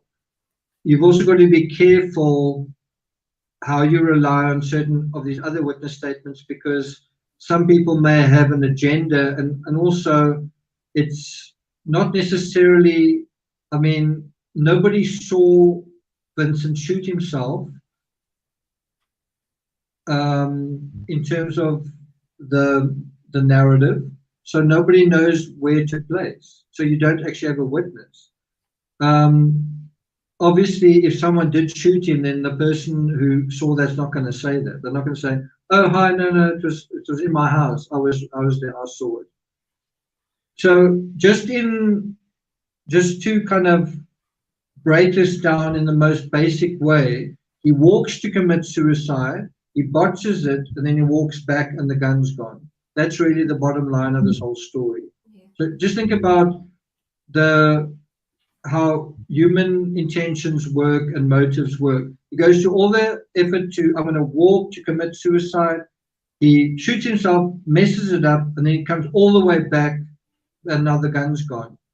None of that actually makes any sense. No, doesn't make sense. Okay, you shot yourself, but you didn't get it right. Well, shoot yourself again. Why can you not, if you're in a field, why can you not find, it's not like the gun fell down a drain. Right. Or the gun fell. It was too dark and he couldn't find it. That's why he didn't do another shot. Yeah, I mean, 7 o'clock is even before it gets dark, so you don't even have that. It's also not that he's got he lived another 30 hours. You can't say he was bleeding so profusely he just couldn't look for the gun. The gun couldn't have been more than a meter away from him. Right. You know, it's not like this impossible thing. Does he want to commit suicide or not? So you have this story where he commits suicide only not to commit suicide. Then it's like, Van Gogh committed suicide. No, he didn't. He didn't commit suicide. Oh, he tried to commit suicide. Yes, and then he went back home and then he wanted to get the bullet out. So which one is it? It's you see. And so that's why you've got to take the true crime rocket science stuff and you've got to say which motive is more likely, that he did want to commit suicide but you've got all of this nonsense around it, or that something else happened that we don't know, where we've got to figure it out and it's not nonsense and it is actually plausible. And is there a motive there? Is there a motive there? And what did Vincent van Gogh say right in the beginning? He said, Dr. Gogh is not to be trusted. And then later on he said, no, don't worry, he's a great dude. By the way, I actually really fancy his daughter. Okay. Thank you, Vampire. 1976. Is it Vampire 1976? Okay. Thanks very much for that. So if you think this was interesting, the next chapter is really interesting. It's the final hours. So bear in mind, after this point, Van Gogh lives another 30 hours, which is more than a full day. And so in those 30 hours, what does he say? What does he say he did? What does he say happened? Bear in mind, the police come to investigate. The police want to know what's going on. What does he say to them? Theo comes to see his brother and spends quite a lot of time. What does he say to his brother? Dr. Gogh comes to Vincent's bedside. What's going on there? And that is where, if you thought all along, you don't know what you're talking about. I think you're being very fanciful with Dr. Gogh. Well, you're about to get kind of a kick where the sun doesn't shine, because Dr. Gogh's behavior after Vincent is shot is very, very troubling. And this is also a matter of record. It's not like somebody just thought it. Somebody actually saw it. Yeah. Somebody saw, and it's also like comes up in Loving Vincent. Sorry. Yeah, and it's almost if we are speculating and taking a look at different theories, what would be Dr. Gogh's alibi? There's different where was he when all this happened, because he wasn't doing his doctoring in Paris at that time, or on the other side of town. First of all, Dr. Gogh was in Orvez. Right. So you do have to ask that question. The other thing, I mean, don't answer the question, but do you know where Dr. Gogh was, according to Bailey, that night? Yes, I do. And you shared it with us, I think, the last and I do think especially in the evening hours. Yeah, excuse the pun, but it seems like a bit of a fishy story. Yeah. It's like he's not here, he's there. He's there, but he's not there, he's somewhere else. It's like like John Ramsey in the John Benet Ramsey case, where he took an Ambien. So he is there, he is at home, but he's not. Mm-hmm. It's convenient. It's the classic thing of, well, do you have an alibi? Well, yes and no, kind of thing. I was there, but I wasn't there. Right. So, which one is it? Mm-hmm. Nisi says, unfortunately, she was found by... Who's that? She was found by a sister and was told it was for attention. Robin says the police would not question a doctor in those days. Well, seems like they wouldn't do it in our days either. Certainly with if you think about the Madeleine McCann case, right? I'm sorry for your loss, Nisi. Oh, sorry, Nisi. I was wondering what that was about.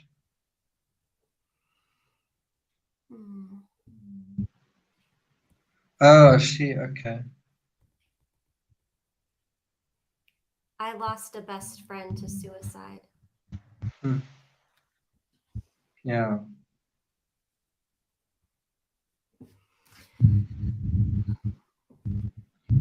Well, I can also tell you, not something I really like to talk about, but my mother actually shot herself in the chest as well.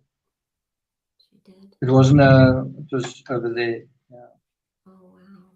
So it does happen, and my mother also didn't leave a suicide note. So it's not that everything is absolutely the same, right. But it's because I understand what happened with my mother, that there was a period of decline and a period of depression and a period of struggle, and it all got worse and worse and worse and worse. Well, you don't see that with Van Gogh. Instead you see him recovering. You see him motivated and activated and creative,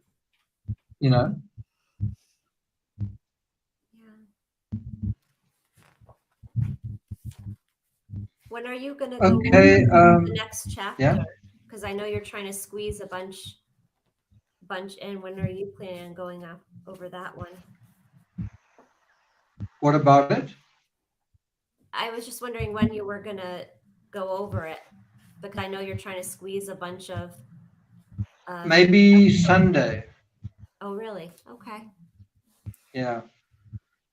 You want to sit in on that one? Maybe. Okay. You've read it, right? Oh yeah. I mean, I got all the notes. Okay. Okay. But Yeah, so I'll have to just check with my family. That's why. okay. Yeah, so if your family are cool with it, it's cool with me. If Okay.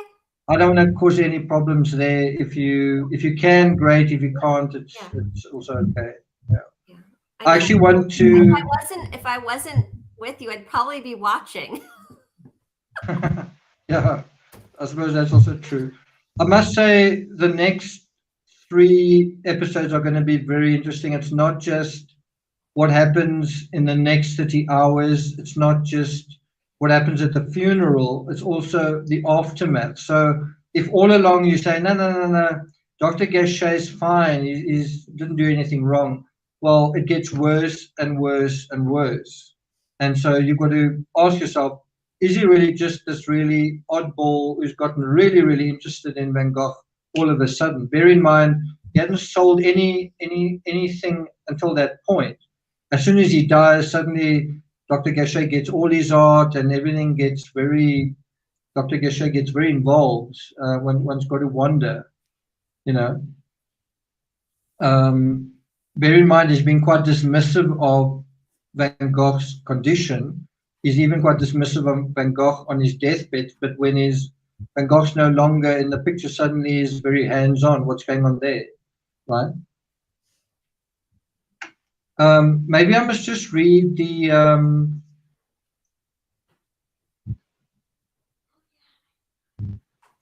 so yeah, I think we're going to end off just by mentioning this. The events of July 27, 1890 actually caused the Revue family to completely lose their livelihood. So the fact that somebody had committed suicide, this was well known, well documented, meant that they actually lost that they lost the inn. They could never rent out that room anymore because people were like, oh, someone killed themselves in that room, when it's not actually true. He didn't kill himself in that room. He died in the room. But nevertheless, the shadow, the scandal overtook the Revue Inn to such an extent that, as I said, they couldn't rent out that room anymore, and they eventually left the town completely in 1892. And Adeline Revue said this was one of the most prominent events of our life. Bear in mind, they only opened the Revue in a few months before Van Gogh came there. So it was almost like this weird confluence of events that they moved to, I'm not sure if they moved to Auvers, I presume they did, but they opened this inn. A few months later, Van Gogh arrives. He has the summer epic, dies, and then they lose the inn. So both these families had kind of a common destiny, a common tragic destiny, the Revues and the Van Goghs. It says that room 5 was tainted by a suicide and never rented out again. The Revue family left Auvers-sur-Oise in 1892. That's 2 years later. And then, quite interestingly, just after that, they installed gas street lamps and telephones in Auvers. So can you imagine if they'd had telephones when Van Gogh died? They could have just phoned somebody and gotten him to hospital, whatever it was. What's quite amazing is 36 years go by, and then the auberge was changed to the House of Van Gogh, right? And then he became really well known for a while. His art became very well known between 1901 and 1915. So it took 10 years really for his art to start gathering attention, but it kind of ebbed and flowed. He would get attention and then people would lose interest. For example, because of the First and Second World Wars. It was just after the end of the Second World War that Lust for Life came out, and that was when everything kind of exploded again. it says here that Lust for Life was actually filmed in Orvez, and the house of Van Gogh was featured, and that helped that particular property get on its feet and stay on its feet until the present day. How's this for a stat? Since 1993, so in the last 30 odd years, more than 1 million people have visited Van Gogh's room, and I'm one of them. More than 1 million people just in the last 30 years. Another interesting stat, in his 37 years, Van Gogh lived at more than 30 different addresses. You've also got to ask yourself, wow, that's a lot of moving. You know, yeah, was he really someone who was gonna give up? I mean, he was used to hardship, and if anything, his time in Orvez, he was actually doing quite well, right? You would think if he was not doing well, he would start drinking. Right.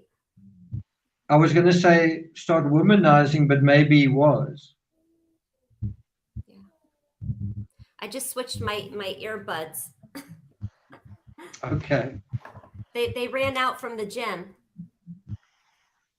Oh, really? Okay. Yeah. Funny enough, when we finished swimming, there was a funny white capsule lying on the sort of area where you put your bags next to the pool, and we were all asking, what is this capsule? And then someone opened it, and it held earbuds. Oh, really? It was like a little, like one of these. Yeah. Or one of these. Yeah, just white. Yeah, absolutely. Yeah, that's it.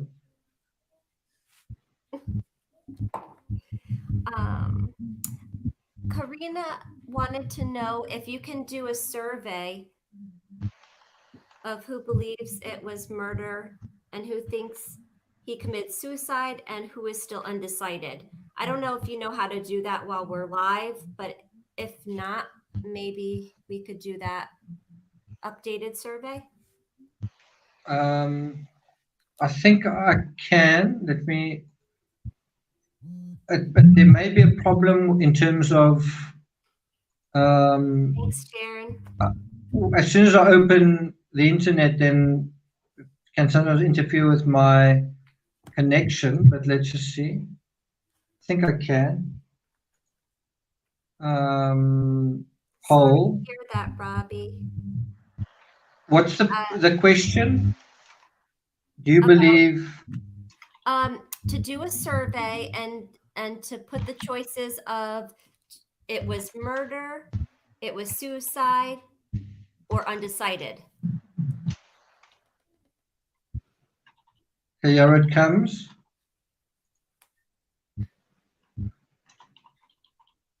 Aww.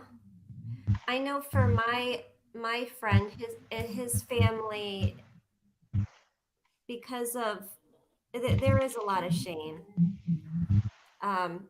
He was successful, and it was still very hush hush. There was no obituary. It was very.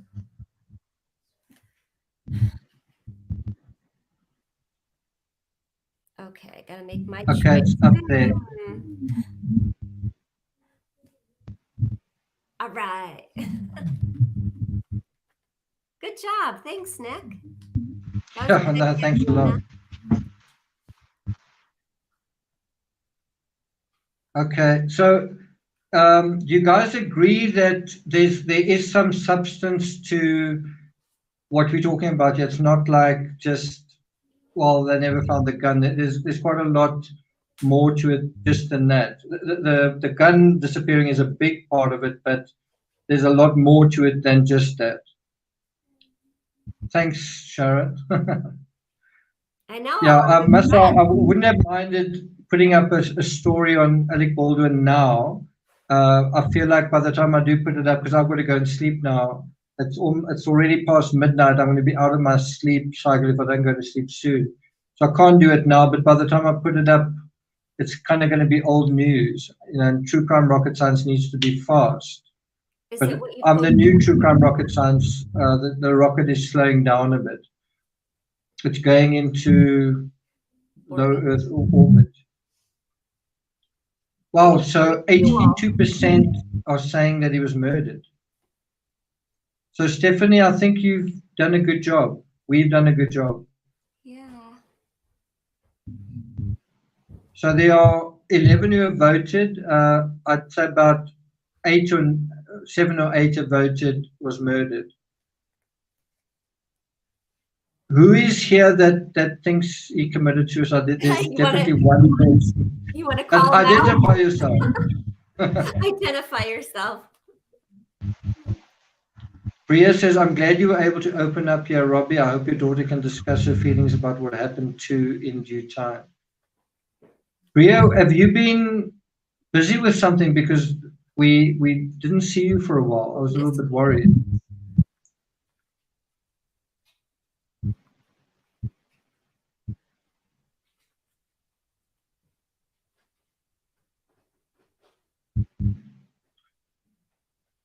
Nisi says, great job to you both. Thank you. I just want to thank all the members who are here who've been actively chatting.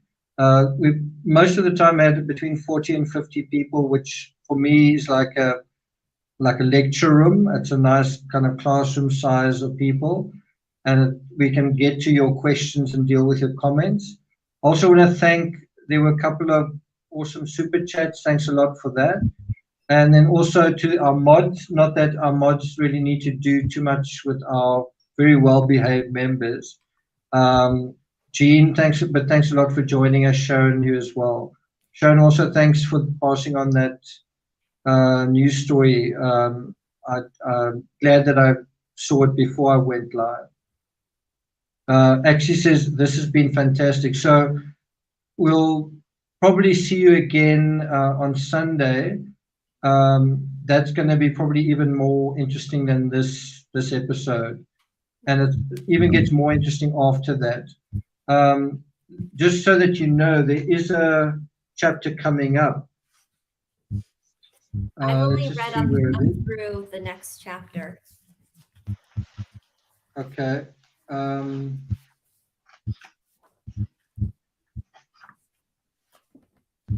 Wow, this is a really long chapter as well. It's quite incredible. Chapter 20 actually deals with father and son, Paul Gachet and Dr. Gachet. So if you feel like, well, it's been a bit sketchy, we don't know too much about Dr. Gachet and Paul Gachet, well, we're going to have a big chapter dealing just with them. And there you can put your doubt / suspicions kind of to bed eventually. There's still a lot of good chapters left. Well, Karina, I see you've been a member for 2 months. Good job. Ria says, super bummed to have been missing you guys lately, mostly just timing though. Yeah, there were definitely a couple of very sort of very at the last moment live. So sorry about that. But I think you'll also admit, or you'll also not admit, you'll know that there've been a lot more lives than usual. They've been kind of, yeah. If you think about, there was a time I wasn't doing any lives, and there've been quite a lot every third day sometimes. You've got StreamYard down. Yeah. Although even now, when I logged in, I was like, okay, so you've got to log in, then you get a confirmation code. That's why it took me a few minutes more, because it's still, but I do want to have more guests on. We should have Bria on again, and some of our members as well. We should actually have like 8 or 9 or 10 members in the final episode. That would be so and have all of you actually chatting with each other. The only problem with someone completely new is you've sometimes got to, what's the word? You've got to give them like a guidebook on how StreamYard works. You might think it's very simple. I don't know if any of you saw Candace Wells doing her live. You get a bit of a sense that it's not quite as simple or straightforward when you do it. You think it is, but it's actually a little bit more complicated. Bria says, I'd be thrilled anytime. That's good. Jean says that would be fun. Love that idea. Bria says this week is wisdom. Around the table, because even with you and I, with the delay, it's tricky. So if you have a lot of people, we don't want to.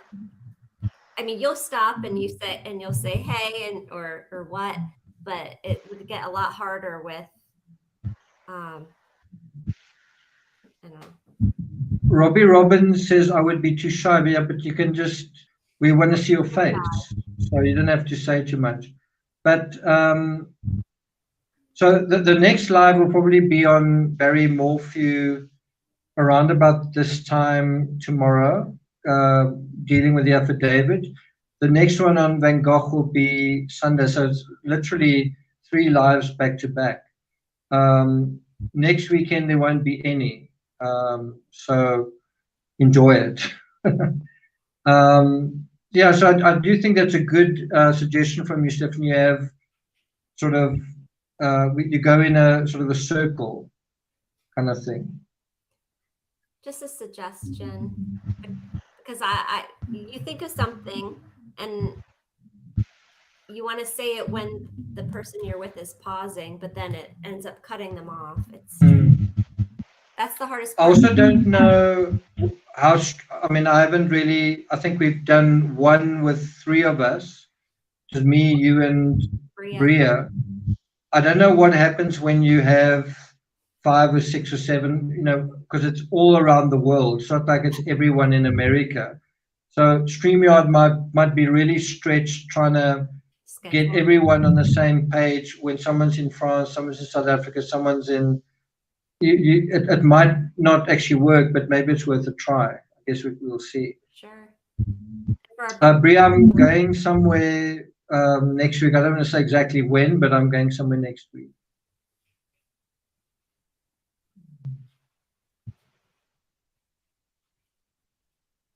I'll try and take some photos for you, but I will put some photos up of the actual wheat field with crows and that, as I said, that magical corridor. I don't know, maybe you'll be disappointed when you see it, but it definitely, I probably took 10 or 20 photos of it trying to capture what I was seeing. I don't know whether you'll see what I saw, but maybe you will, hopefully. So when is the next Van Gogh? It's on Sunday at this time.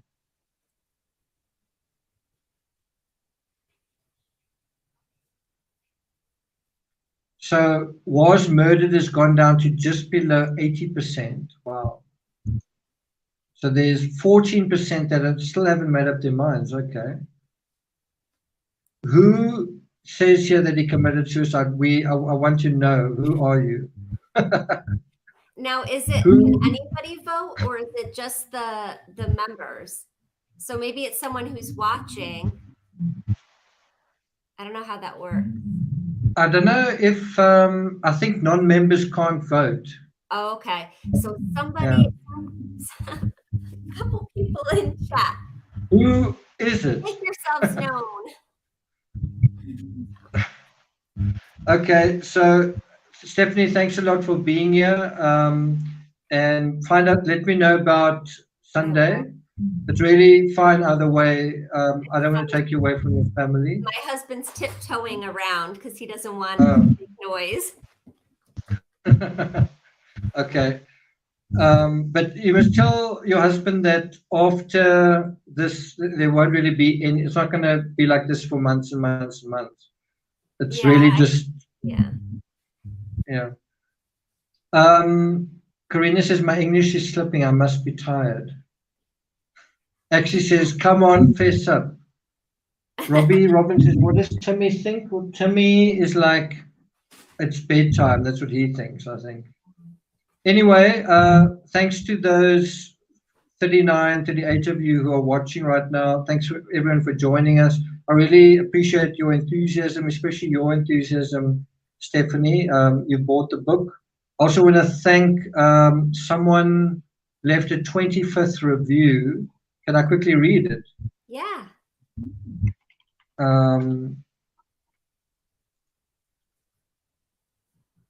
So someone just left a 25th review, and it reads as follows. It's left by Yvonne Phillips. Thanks a lot, Yvonne. Yvonne's a patron on Patreon. She writes distortions in Orvez. It was left yesterday. Well, yesterday, because it's just become midnight, so it's actually today. She wrote, in this carefully written masterpiece, the author reveals distortions, shadows, and shades of color that lay beneath the brilliant masterstrokes of Van Gogh's last days.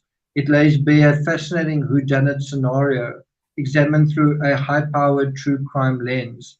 A must-read. What a really nice review. Beautiful. I love the way you've colored that in a way that's appropriate to the material. Thanks a lot, Yvonne. Thanks a lot for that. Thanks, Yvonne. Karina says, I'm 25 pages away from the review. Wow, that's nice going, Karina. Nice going, definitely. Okay, Stephanie, you must have a great rest of your afternoon, and I'll see you hopefully on Sunday, whether it's in chat or this way. Okay.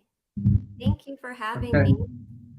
Yeah, thanks a lot for your notes and your interest. Really appreciate it. You're very welcome. Okay, take care.